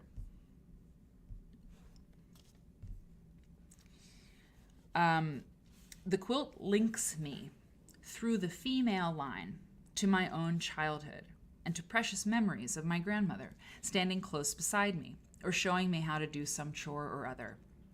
I can only pray that whatever daughter-in-law I do wind up with will understand the sacredness this quilt has for me, for all its tattered and patched and even blotted condition, or that, failing daughters-in-law in my lifetime, one of my sons will accept the quilt with due reverence. Yet I must face the fact that my most prized possession would not fetch $20 on the open market. To anyone outside the family, its only definition, in and of itself, seems inadequate to explain in economic or sociological terms the special value I find in the quilt. I think I am not alone. I note that in most families, real estate and investment values may be handed down through the male line, but heirlooms and family goods are more often passed from mother to oldest daughter. Thus, the theory of value I'm looking for, quilt value or heirloom value, may well be a feminine theory of value, or at least a feminine take on the sentimental theory of value charted by Adam Smith and John Locke. One is hard put to find justification for this theory in Marx' analysis. In his early work, The Critique of Political Economy, Marx wrote, quote, "Thus, entirely apart from their natural forms, and without regard to the specific kinds of wants for which they serve as use values, commodities in certain quantities equal each other, take each other's place in exchange, pass as equivalents, and in spite of their variegated appearance, represent the same entity. Use values are primarily means of existence. These means of existence, however, are themselves products of social life, the result of expended human vital power, materialized labor." Unquote. Marx is clearly addressing himself to the root source of value, labor time, and the thrust of his campaign against the idealists. He argues that it is their function as the products of materialized labor, not as satisfaction of mind wants, that gives use values their value. This seems not sufficient to explain the memory value of my grandmother's quilt to me, or of heirlooms in general. In his seminal thesis, oh, this is good, The Work of Art in the Age of Mechanical Reproduction. Okay, that's what the title of the work is. And if you haven't read it, you must read it. The Work of Art in the Age of Mechanical Reproduction. The Frankfurt School theorist Walter Benjamin, and I think you pronounce his name like Benjamin, but I just feel dumb. So Walter Benjamin discusses the special quality. Okay. In his seminal thesis, The Work of Art in the Age of Mechanical Reproduction, Walter Benjamin discusses the special quality of the work of art in a slightly different context. He uses the term aura to define the special quality of the work of art, a quality I maintain can be applied as well to the sentimental value I am associating with quilts and female descendant heirlooms. Benjamin argues, quote, "The uniqueness of a work of art is inseparable from its being embedded in the fabric of tradition. This tradition itself is thoroughly alive and extremely changeable. An ancient statue of Venus, for example, stood in a different traditional context with the Greeks, who made it an object of veneration, then with the clerics of the Middle Ages, who viewed it as an ominous idol. Both of them, however, were equally confronted with its uniqueness, that is, its aura." Unquote. In his discussion of the fate of this aura in the period of mechanical reproduction by such means as photography and film, Benjamin says, quote, "One might generalize by saying the technique of reproduction detaches the reproduced object from the domain of tradition." Unquote. Let me just pause here and say, what he's getting at is like the Mona Lisa, the actual Mona Lisa, has an aura of being the original. It is the first. And the more keychains that you make, the more photographs of photographs, the more coasters, the more dorm room posters that you make of the Mona Lisa, the further and further you get from the original, from the tradition, and the less and less aura you have. So a manufactured blanket has very little aura, but her quilt from her grandmother has like deep, dope, hardcore, thrash, metal, rockin' aura. Okay? All right. Let me pause. God, okay? I told you. Okay. Benjamin says, one might generalize by saying the technique of reproduction detaches the reproduced object from the domain of tradition, unquote. I would go further and suggest that the very fact that modern day quilts and personal items can be mechanically reproduced so easily confers all the more aura or sentimental value upon the handcrafted heirlooms our foremothers passed down to us. This concept of aura, in Benjamin's terms, is closely related to two concepts that have bearing on our case: Marx's theory of the fetishistic character of money, and to the anthropologist's view of this is the second thing, of primitive gift giving, which sheds some light on the problem of the special quality of heirlooms. The standard work in the anthropological field on theories of gift giving is The Gift by Marcel Mauss, first published in French in 1950. Mauss, it's M-A-U-S-S, okay? Mauss, I'm going to say Mauss. Mauss identifies gift giving, or potlatch, as the essential form of exchange and treaty arrangement in primitive society in the absence of capitalist relations and parliaments. Gifts confirm social agreement, seal bonds, and most of all, imply obligations. As Mary Douglas points out in her foreword, quote, "There are no free gifts. Gift cycles engage persons in permanent commitments that articulate the dominant institutions. I give so that you may give," unquote. I find this concept fascinating in the context of the heirloom tradition I'm pursuing, but it is a little outside the immediate concern of the problem of the theory of value. What obligation my grandmother meant to impose on me by passing along to me her final quilt is unguessable. Certainly, the act carried with it an injunction to revere and treasure the quilt, its components, and with it my memories, an obligation freely returned. But was there something more? Did my grandmother, in the true feminine fashion typical of her generation, in the absence of written work or commercial enterprise, pass down to me a bit of her soul, her being, her essence, which she meant me to continue as a sacred trust and pass down in turn to the next generation, sons if willing, or my own granddaughters, if any materialize? There is an oral tradition that goes with heirloom transmission. I see it, or hear its expression, from my mother and aunts, as well as in my recollections of my grandmother. My aunt knows just how all her heirlooms were used by her progenitors and can relate brief anecdotal reminiscences which have been passed down from mother to daughter, and to go with each one. An oral tradition accompanies my bits and pieces of memorabilia: the family Bible brooch I inherited from my paternal grandmother, the candy dish bought at a fair in Pennsylvania the year my mother was born.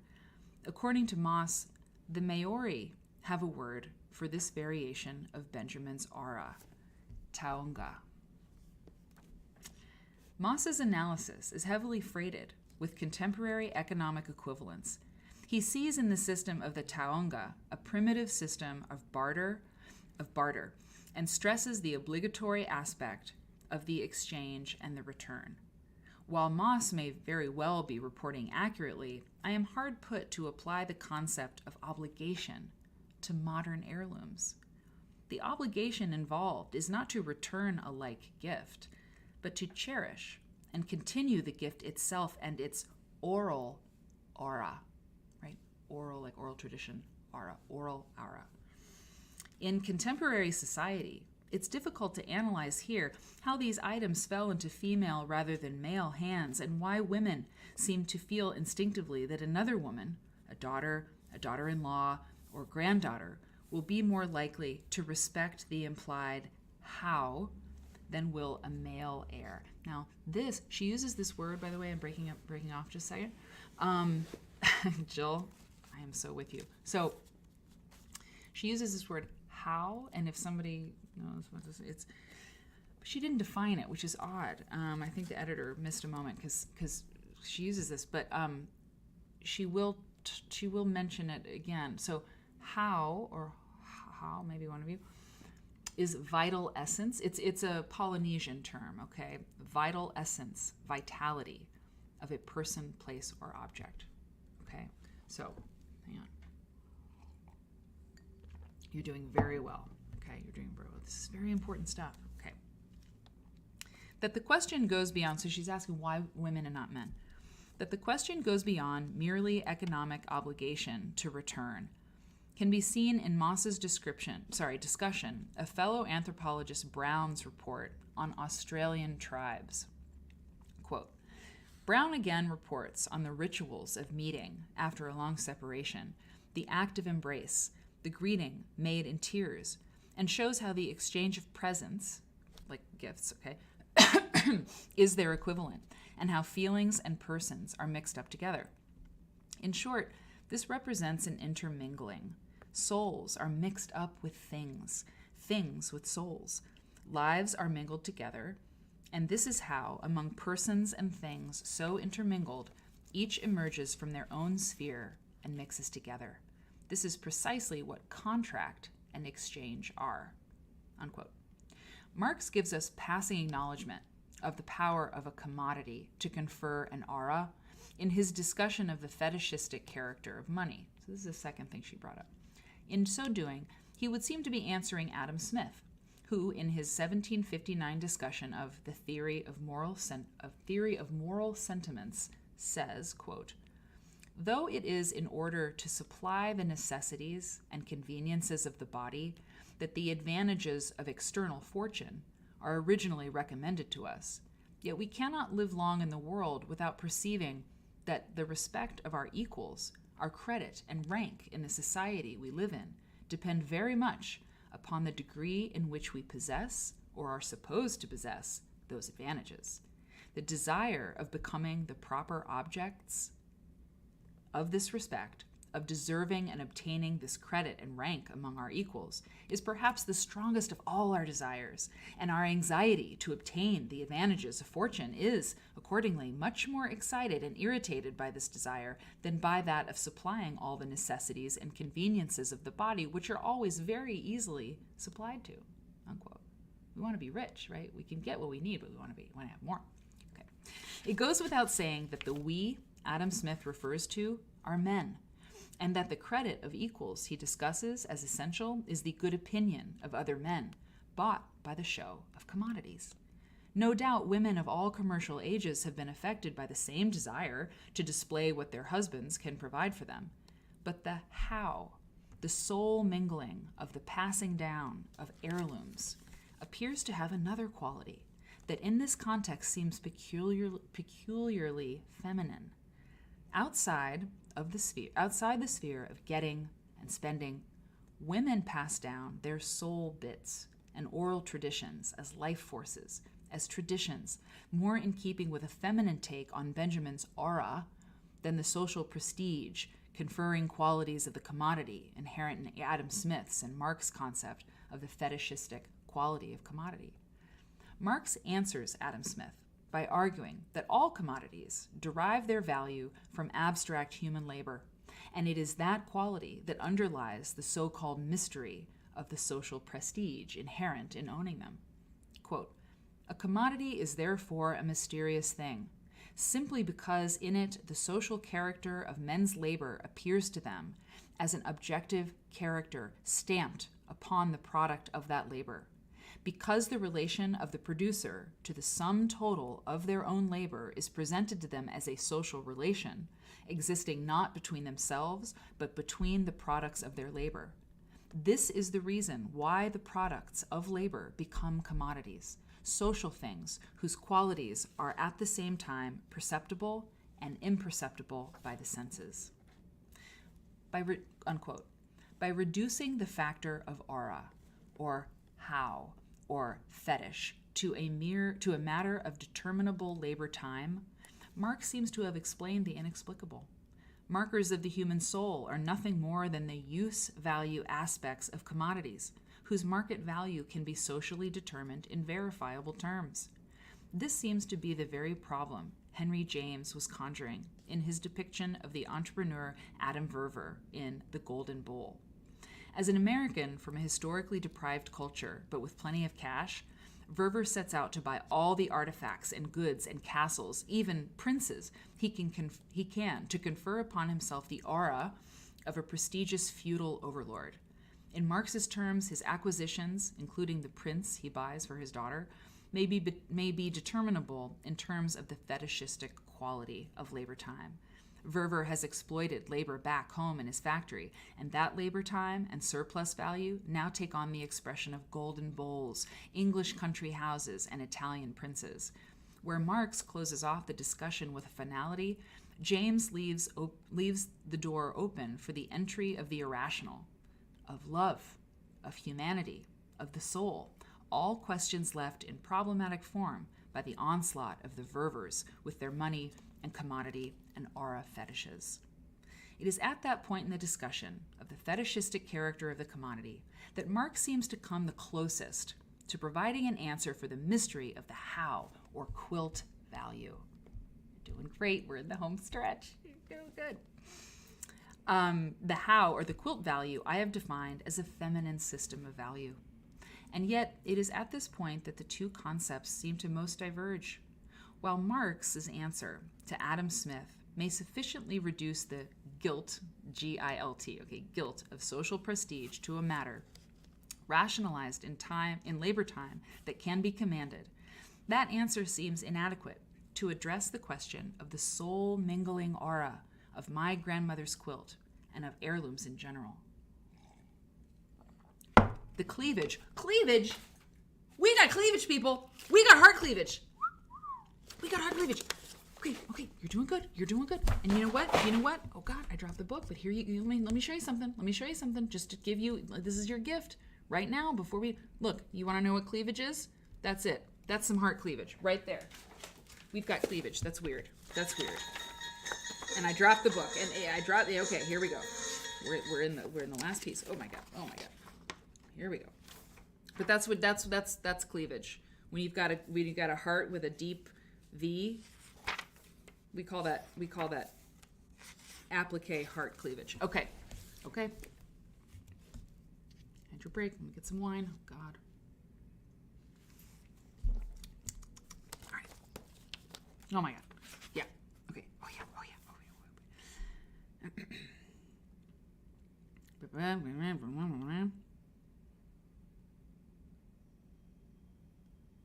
Yeah.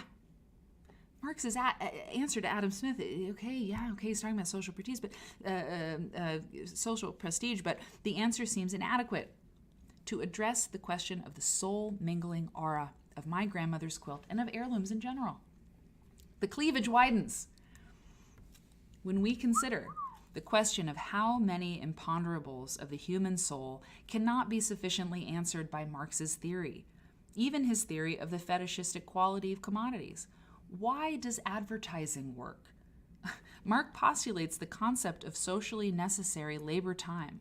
It is the use value quality of the commodity that determines if it is socially necessary. The concept of social necessity is a matter of community determination in the capitalist context of free market values. If it will sell, it has ipso facto a use value, either socially or as determined by the market. This goes as well for gilded hula hoops. And mass-produced imitation antique quilts. As for wheat, milk, or soybeans, the only hope for rationalism, it would seem, is to re-enter consciousness into the concept of use value and social necessity, and to determine in idealist rather than in production terms what is worth producing and consuming. The concept of use value, therefore, contains within it the very germ of anti-materialist, proto-socialist, idealism, the intervention of rational conscious control of the market system. This argument admittedly throws us back to the anti-materialist utopianism of the 19th century transcendentalist, continuing in a line up to the German Marxist Ernst Bloch.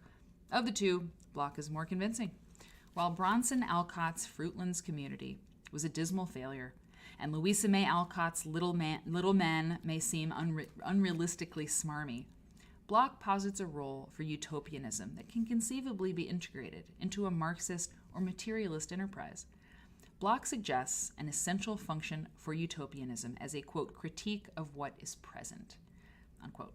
To translate this in terms of quilt value, as I have defined it, or heirloom value, the very fact of keeping alive the reverence for family artifact and an individually humane history, postulates a time that in the Marxist lexicon can only come when all goods are produced for use rather than for exchange. She's getting real communist now, I think. Okay. Wrap it up, honey. No, sorry.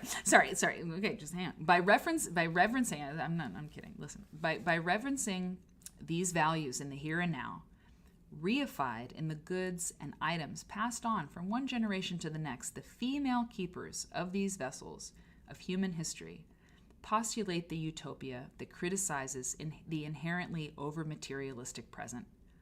By the way, this is not some manifesto of her. I want to retract what I just said about, oh, she's getting really communist. That's not what this is about. Anyway.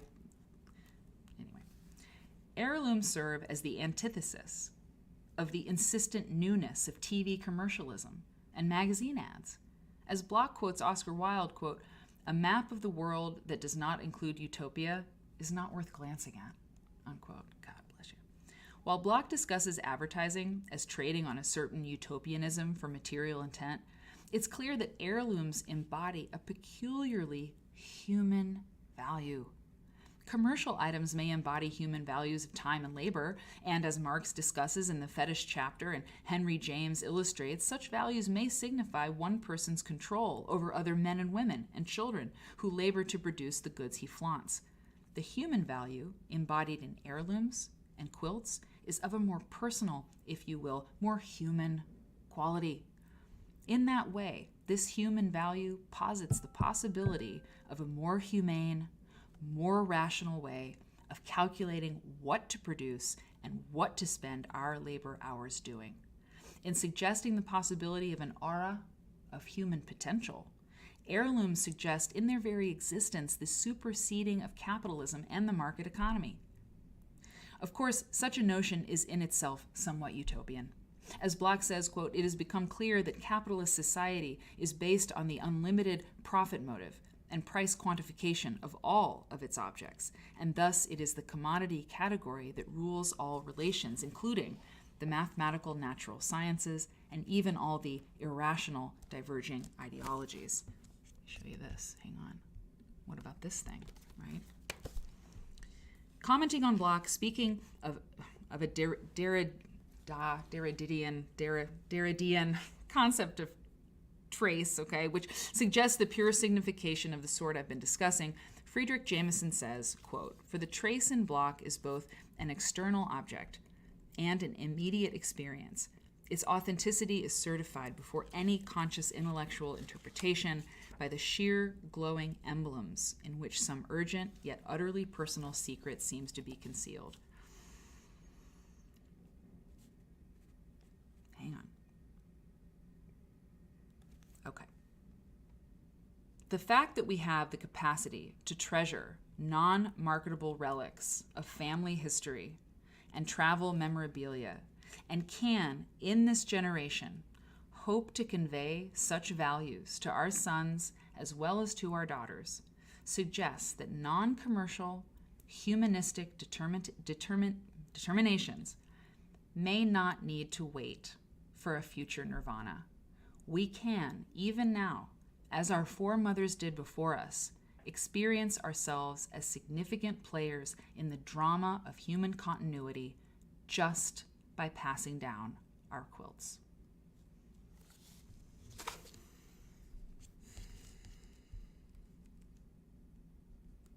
Hang on, I've got a final slide. Karl Marx has honked at you from beyond the grave on Division Street in Chicago. And that is Harriet and Scone attacking him. The capitalist creatures they are. So you did it. That was very good. Okay, listen, y'all, I knew you would. See, that's the thing. Who on Division Street wants to do that kind of thing, you know? Well, y'all. Now, I will tell you. I've been performing in front of audiences for a very long time, and even though I cannot see you, I can only see Cake. And Cake's like, "I'm your ride or die. I'm here. Read me the Marxism." I skipped a little bit of that last page because I gotta tell you, she brings in the advertising bit and she starts talking about Block and stuff, and I think it gets a little like I would have tighten that up just a little bit. And so I kind of, so if you read this essay, you know, again, which I did several times, you know, she didn't put the last page in there just for fun, right? Like, it's part of her argument. It's very important. Philosophy is like math, basically. But, you know, it's getting late. You know, I got to read the room. You know, I got to read the non-room. But I can feel it. So, also, I guess the number counter, you know, I mean, it wasn't like 2, you know, but I, you know, and it was actually during some of the, you know, but you know what I'm saying? You know what I'm saying, Cake? I wrapped it up. It's a lot. What did you get out of this? It is a lot, but that gave me a lot to think about. Right? You know, it broke my brain a little bit. Yes, same. Because I'm going, some of this stuff I remember from college. But, I know. yeah, you know, I mean, just, I have a lot of things swirling around my brain. That gave me a lot to think about. And, you know, I think it probably answers for me. Yeah. The question of, you know, showing, and especially that 2-sided quilt, the crazy quilt with the, you know, I see the value in that. I know, I can imagine how much energy it took for the person to make that. And let's look at it. Yeah. I think that quilts with all of that kind of work and energy in them are priceless. But I look at something like that on the market and I think, from a collector's standpoint, there's condition issues, right? Yes. And right. we don't know, and I mean, I'm assuming we have no provenance, right? Unless there was something, you know. So it's like we can't necessarily point to a famous person or a particular family or, you know, a family member's loved one. And so, you know, that begs the question of like, based on those considerations, are any quilts worth anything? Exactly. You know? Not in the market. Gosh. In the market, no. Like no. Based on that, like if you want to insert an object that has quilt value, heirloom value, use value, aura, you want to put into the market, it's $1 million. It's completely arbitrary. Charge $5,000. Charge $1 million, charge $5. Yeah. Doesn't matter because that's not where it's valued. But go on. I wish we were all in a room. Well, and like, I think that's what keeps it such a moving target. Right. I think for so many, because, you know, I mean, talk about art. Art is, yeah, we've had this conversation before. Yeah. You know, somebody will pay $1 million for a banana duct tape to the wall. But it's, you know, the value of art is in the eye of the beholder. Yep. Yeah, there's just so much there. I really have to like kind of mentally chew on that for a while. I know. I mean, but I really like the concepts, those Maori words, the how. Yes. That was a very interesting concept. I really like that. I like, me too. You know what that says, and a lot of people kind of, you know, had the same kind of thoughts about. Good. You could feel a quilt. You could feel the person that made it. You know. Yes, exactly.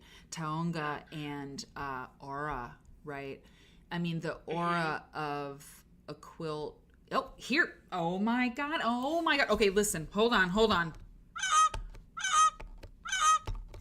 Listen, you want to write something that'll make your name in this quilt nerd world? You take aura, the concept of aura, and you do a think piece on the Smithsonian quilts, the scandal. The Harriet Powers Bible quilt was reproduced in China, right, by the Smithsonian. They did the bride quilt, they did the Harriet Powers quilt, and they did a couple other quilts, the Great Seal, whatever. Those original quilts, this is what Benjamin is talking about in the essay, and you got to read it. It's so good. You can find it on the internet, for sure, public domain, whatever. It's genius. It's brilliant. It changed my life. Harriet Powers Bible quilt has aura for days. Aura the house, okay? But those Smithsonian, they got further and further and further and further from the original, and they have less and less and less power to move your spirit. So what? Right. Talk it's about one it. thing to print it on a postcard or a Exactly. keychain or whatever. It's another thing to make a quilt that is that quilt, but not that quilt. What's that about? Yeah. It's so weird. And you have use value, which is like Harriet Powers sold it for $5 because she had to. She did not want to. She had a couple of them. That woman saved it because that woman knew that there was something to it.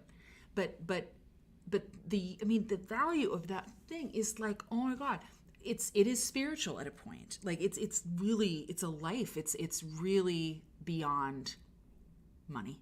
It's just beyond money. It's about the soul. She used that word. I mean, it's about somebody's life, for God's sakes. So then so you put it in a museum, and that's why we go to museums, I think. Because you see the original and you're like, holy shit. Oh my God. And that has an aura. Same with the Mona Lisa. Who cares about the Mona Lisa? Well, if you go to the Louvre and you see it, you're like, huh, oh my God. And it's so small and everybody's trying to look at it, but it's like, but that's the one that's on the keychains. Like, that's the one. And that's the aura. And you talk about that Smithsonian thing, man, and compare and contrast. Woo.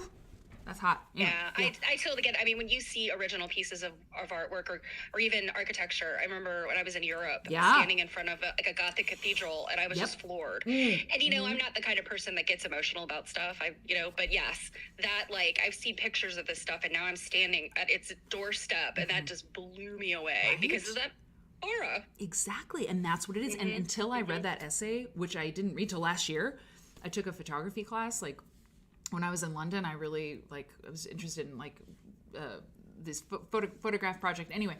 But I was like, but she had us read that. Because we were talking about photographs and, the original photograph and, I was like, where has this essay been all my life? And it's, 1920 or something. It's very famous. Let me tell you something. Tonight, you have earned some nerd coins. Wait, that should be a thing. That should totally, I don't know what that means, but, that Marx thing, the use value thing, we've heard that now together. And that Walter Benjamin thing, man, you got to read it. Because he talks about film and movies in the second half of it. It takes a minute. Get out your pen, get out your highlighter. And people in the chat might have read it, but I've been read it, talking with Cake and riffing here. But if you haven't read it, do it, read it, have it be your reading. It may take a little bit because it's intense, I mean, but it's not that. It's not, just read it, because when I read that, I was like, oh my God, now I know why the Mona Lisa is fucking awesome, because it's the one, it's the original, it's got the tradition, the David and all that stuff. The more something is reproduced, and that's the point he's making too, is the more it's reproduced and the more famous it gets, the more plates that the Mona Lisa's face is on, the more aura the original actually has. Yeah, and actually, as you were talking about that, it really reminded me of something I heard about Jackson Pollock's paintings. I want to say it was something, and it was that Time magazine piece that, I don't know if it was in the 50s, that they did of him. And, a lot of people that are not into modern art can look at Jackson Pollock's stuff and look like, my kid could do that. Or, it's just drizzling a bunch of paint and stuff. Anybody can do that. But in truth, lots and lots and lots of people have tried to replicate his paintings, and nobody, it's very easy to see the difference. People that have some knowledge of modern art can look and see, no, that's not a Pollock. That one's a Pollock. And it is. It's because it's that artist's hand, that spirit in there that nobody else could do, because he did it. It was him. Yes, exactly. And she talks about that a little bit, in that essay, and that Marx stuff too, is it's one person's labor. It was Jackson Pollock's life, and it was his labor that made that. And you can't reproduce it. You can't do it. And so if something has a certain quality to it that is really special, then you can reproduce it, but it ain't Jackson Pollock. And it's it ain't Harriet Powers, man. It ain't Harriet Powers. It ain't Yvonne Wells. It's not Grandma Carpenter.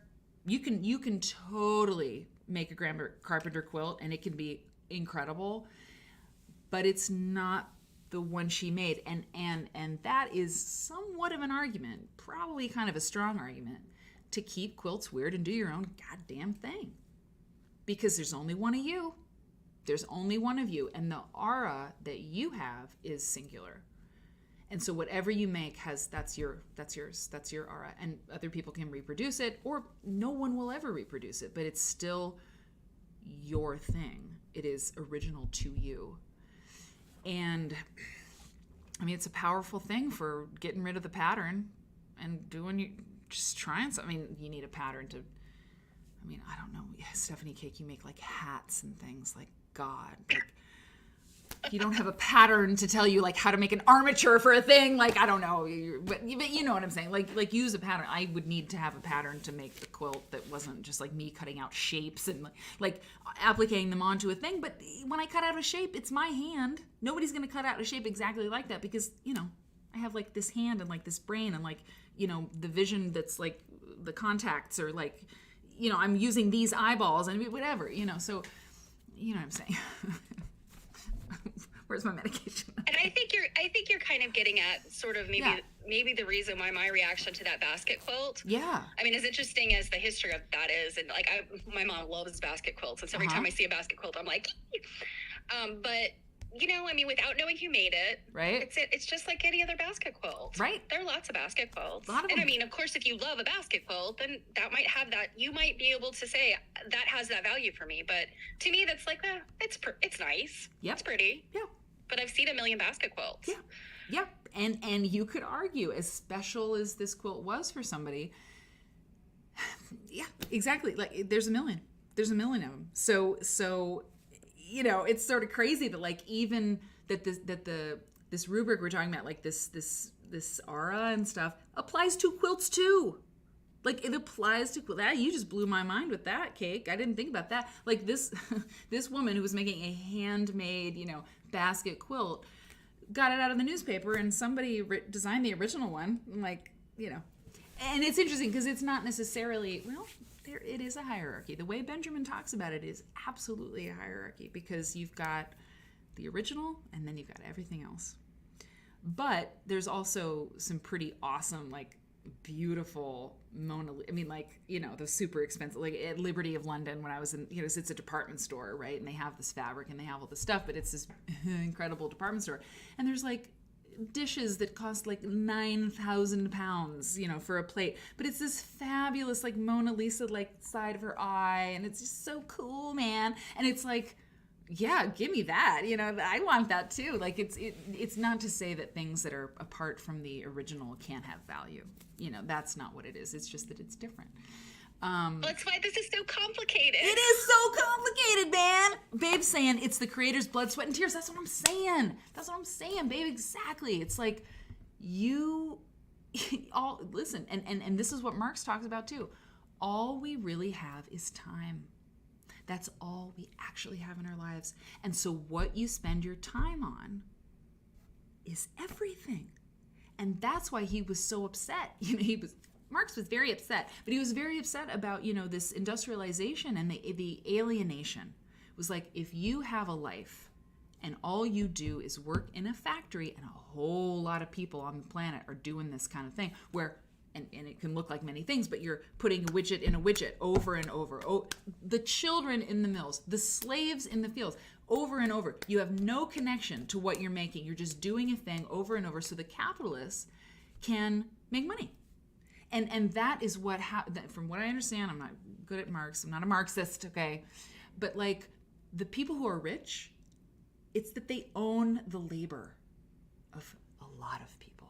So they don't have to take their time doing the thing, right? Somebody else is doing the thing. They're putting the thing in the thing. They're winding the spools. The children are winding the spools in you know, Lowell, Massachusetts. You don't own money. You own time. You own people's... It's called human capital. Precisely. You own their time. And all of the time that it takes to make a quilt, you know, if you have a bunch of people making quilts for you, you might go to lunch, you know, and they're spending their time. So if you have somebody making art, like what Babe was saying, you know, it's like your blood, sweat, and tears, your time. If Jackson Pollock is spending his time's the only thing he's really got to make that art, it's at least worth that. Even if it's not good, it's worth something, you know? God, I love this.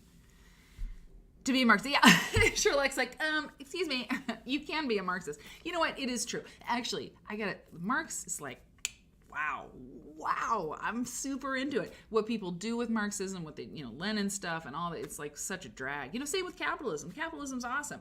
You know, Adam Smith, wow, totally cool. But like, yeah. Elon Musk, theories, like, all of them are very, as theories, all of it is very, very, I don't want to say compelling. It is. It's all very compelling. Yeah. But it's what people do with it. That's the problem.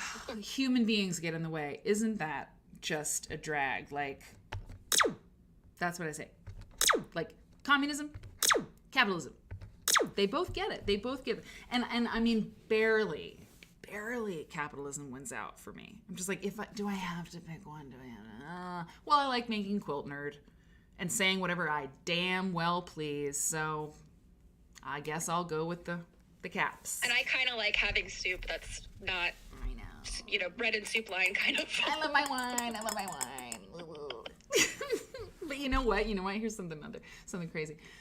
I've been reading about biography and stuff, right? Because this Bertha Meckstroth stuff, and I was reading this thing that this person wrote in this book, right? And he had written a biography of a Chinese leader, a man from China, right? And he was like, let me tell you, the Chinese culture is not about the individual.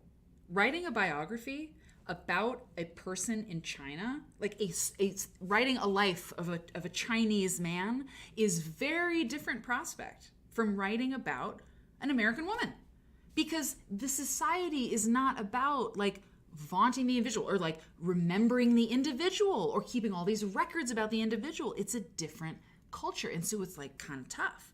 And that blew my mind too. I was like, oh damn, not everybody, even experience the same way. I mean, maybe that's like really naive. My sister Rebecca has traveled around the world. My Aunt Valerie traveled the world in a canoe. I never talked to her about communism, but it's an interesting thing. It would be interesting to talk to her about it, and now I can't. So these conversations are so great to have, What else do you do with your time, right? Talk to each other about this really interesting stuff. Feminist theories, yeah. Feminist Marxism, yeah.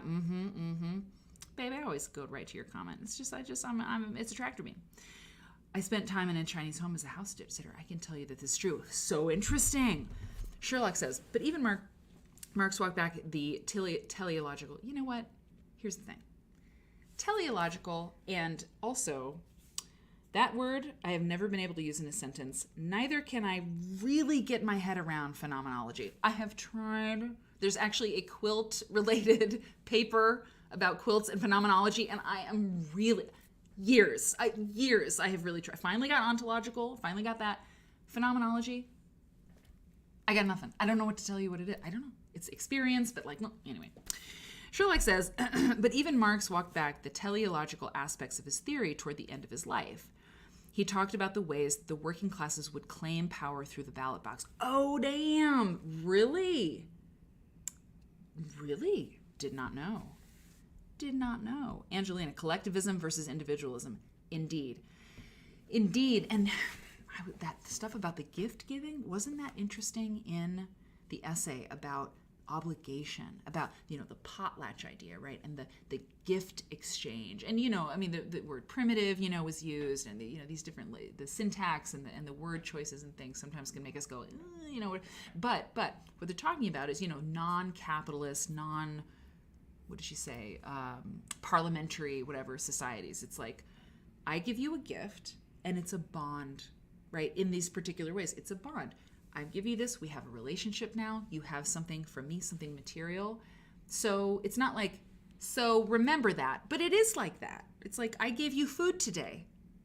So, yeah, it's very much like that, and it's something that I always struggled with my grandmother. Yeah. Because she had this very, you give me something, I have to give you something of equal value in exchange. Interesting. And I'm like, we don't have to live that way. So, I like to give gifts to people just because. Yeah, you've done it give for me. Something. Yes, you sent me a beautiful thing of gifts. And gifts are my love language, so oh my God, yeah, it's true. Well, I was happy to do it. Yeah.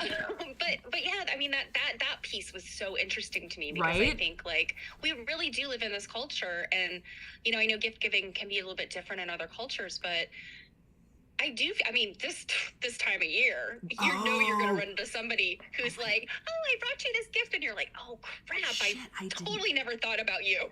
God, gift giving So Christmas. you keep that generic thing tucked away that you're like, oh, look, I brought you something too. Yes, exactly. Oh, wow. The gift giving idea during Christmas season I didn't even think of that, right? Mm-hmm. Yeah, and so, wow. there's a complexity there too. And, I could talk about this all night. Right, same. But, the whole idea of heirlooms, of course, I think this was going about heirlooms as a treasured item, but what about heirlooms as, a burden? Oh, snap. I could probably, really? we could probably go off for hours about that, but I'm thinking, yeah. you you and your siblings don't have kids, and I'm an only child. Mm-hmm. And although I have a child, he's an only child. So it's like I'm ending up with many heirlooms right now that are starting to become a burden because I'm like, Yep, totally. I've heard it before it's too. crazy. I've heard it from people. They're like, I love my kids. I love my quilts. They're not into it. You hear it all the time. Like, what do I do with them?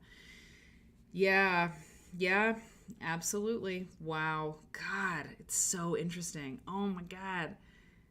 Kenny, I've said my quilts are hugs for when I'm not there. Oh, Kenny. That's beautiful.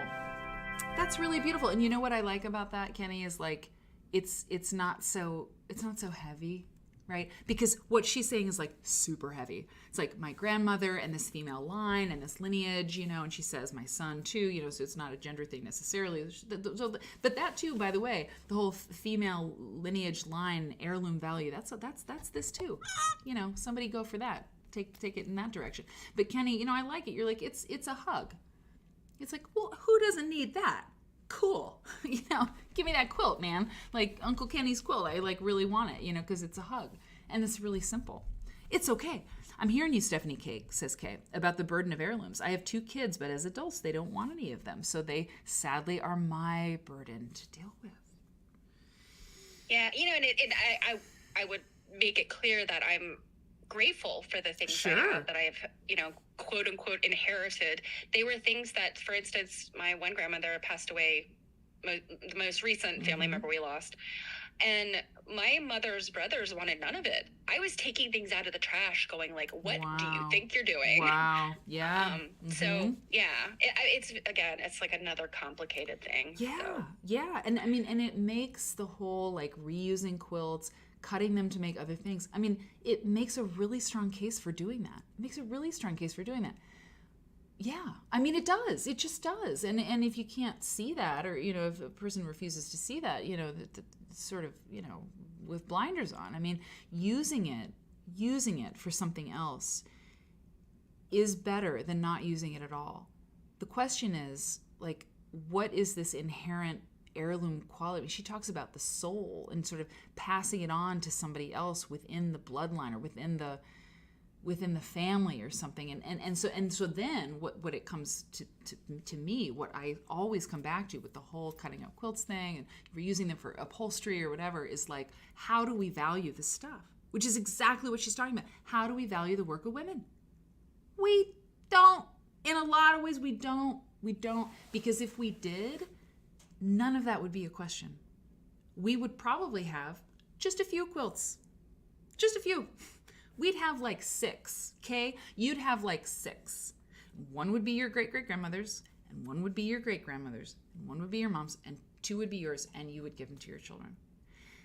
And I'm not saying that that's the way it would be. We love to make them, right? Like, it's just fun, it's the best. But if we valued all of it more, we actually might have fewer of them, which is interesting. So it's like, yeah, you can cut it up and make it into something else, but why are these scissors coming out of these quilts? They're supposed to be together, right? They're supposed to be one thing.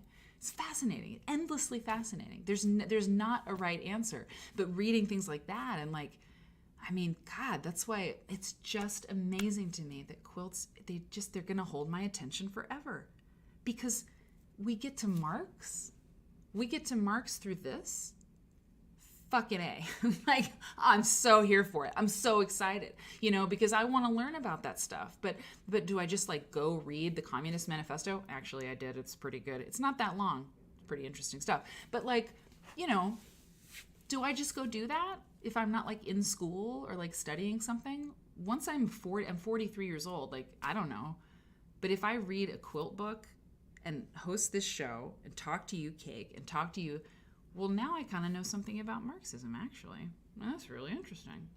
And I can apply it to what a quilt's worth. I've learned some things tonight.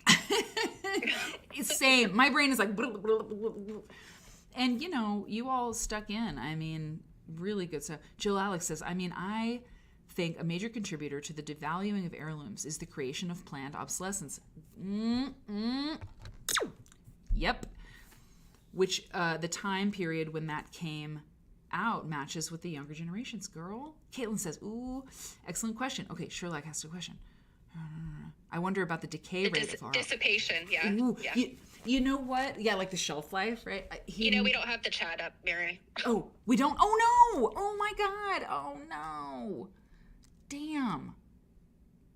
Wow, I was that deep in this, you guys. Whoa. Chat, okay, by the way, speaking of chat, Grits and Butter, I just caught your thing. Chat has been spectacular tonight. Can I just thank you? Can I thank you for your engagement in the chat? Even you in the Lurkers Lounge, I feel you. It's crackling. The energy is crackling through the camera in my monitor. Like tuning in and thinking about it. But people who engage in the chat, like, thank you so much. You know, this is like, it's really fun to talk about it. You know, that's what a live stream does. That's what Quilt Nerd does. And you know what? If you enjoyed this content tonight, if you're a lurker and you're not a subscriber, please consider subscribing to this channel, because I don't really think there's other stuff like this out there. And you don't have to watch ads, and you get emotes and you get entered in giveaways and all that stuff. But like, if you think this should exist, like what we're doing here, I hope you will support the channel. And the best way to do it, there's t-shirts, there's, book plates. Be a subscriber, and go for that tier 2 or tier 3. If you're gonna do it, go ahead and do it. No. Amazon Prime, tier 1, tier 2, 3. It's really, really great. And so you don't have to do it right now, but later when we're not on the air, if you don't want to like have your name on screen or something, support the show. It's really great. I want to do it for a long time. Okay. So let's wrap this up. I mean, we haven't, I usually try to keep it about 2 hours, but I mean, the time flew. I just love it so much. Well, we got to cut out. Oh, Eat Your Coat says, wait. Oh man, I got to stop. Who's eating the bad? And Kathy, I think, as Neflinster says, Neflinster's talking. Oh my God. Respectful ways to pass things on to people that want them and free those that don't want them. Okay, yep. Like, or feel any attachment to them from any guilt about not taking them, right? Free those people from that guilt. I have the gift, ? Of a very small space. That's right. And that frees me to say no, even to things I might want but don't need. I mean, that's what she started talking about that at the top of the thing, which is like, you don't need a lot. What we start to want as people is to have lots of things to show, right? We want to show them, and because we want to show that we have wealth, that we have lots of things, that we have more than we need, that we have so much time in our lives. It's all about time. We have so much time that we can just go spend money, right? But anyway, but yes, what you're saying is really good. It's like you say no. Wonky is like, my brain is smushed. Yeah, let's cut out because everybody's like I'm dead. But one day we'll have and I know what I want to do. One day we'll have a Quilt Nerd retreat. We'll have a Quilt Nerd event, and we'll just stay up until all hours talking about this stuff, man. Yes, we are the dorks that would stay up in our pajamas all night talking about quilts and Marxism. Exactly. And we'll call our people, or check in on our children, or check in on the dog walker who's walking the dogs, or the cat sitter, and be like, I am so tired. It's like, oh, did you have fun? Oh, did I have fun? Look, let me tell you something. There's use value, and there's heirloom value, and there's commodity. Okay, and I was up till 3 a.m. talking about this stuff. Y'all are the best. You're the literal best. Hot chocolate quilts Marxism.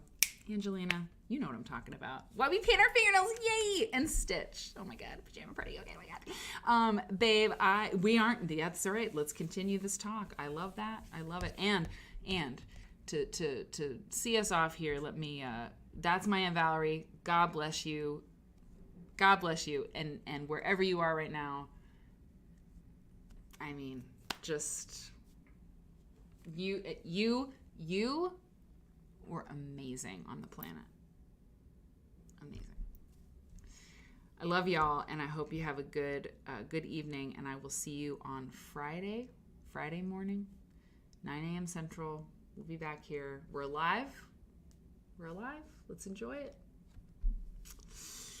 See you later, y'all. Bye.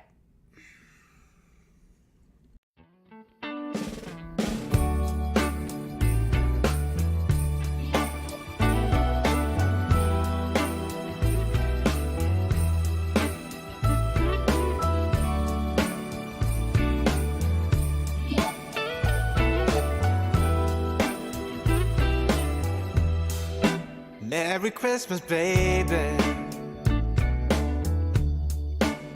Reindeer's coming out to play. Santa Claus is packing the presents, making sure you've been behaving okay. Merry Christmas, honey. Yeah. The snowman's dusting off his hat,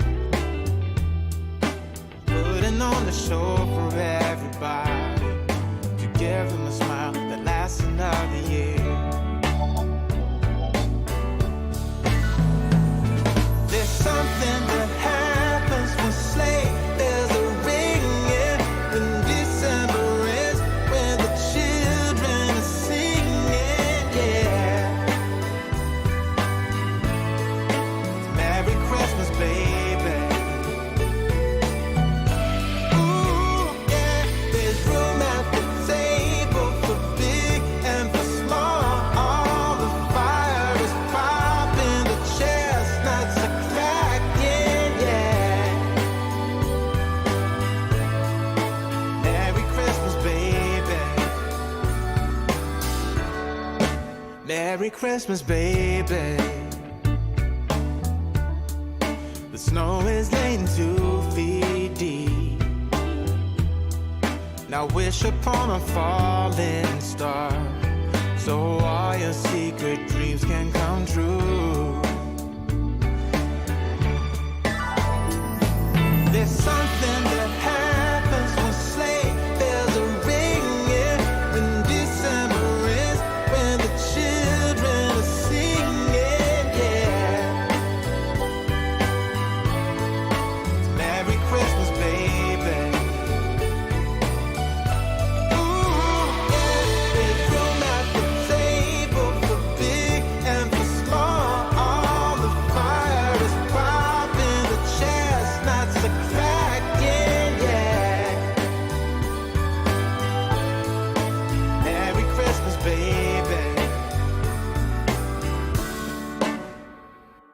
There's something that happens when something that happens when December ends, when December ends, yeah, yeah. Oh, it's Merry Christmas, baby. Merry Christmas, baby. It's Merry Christmas, Merry Christmas. It's Merry Christmas, baby. Yeah. It's Merry Christmas, baby.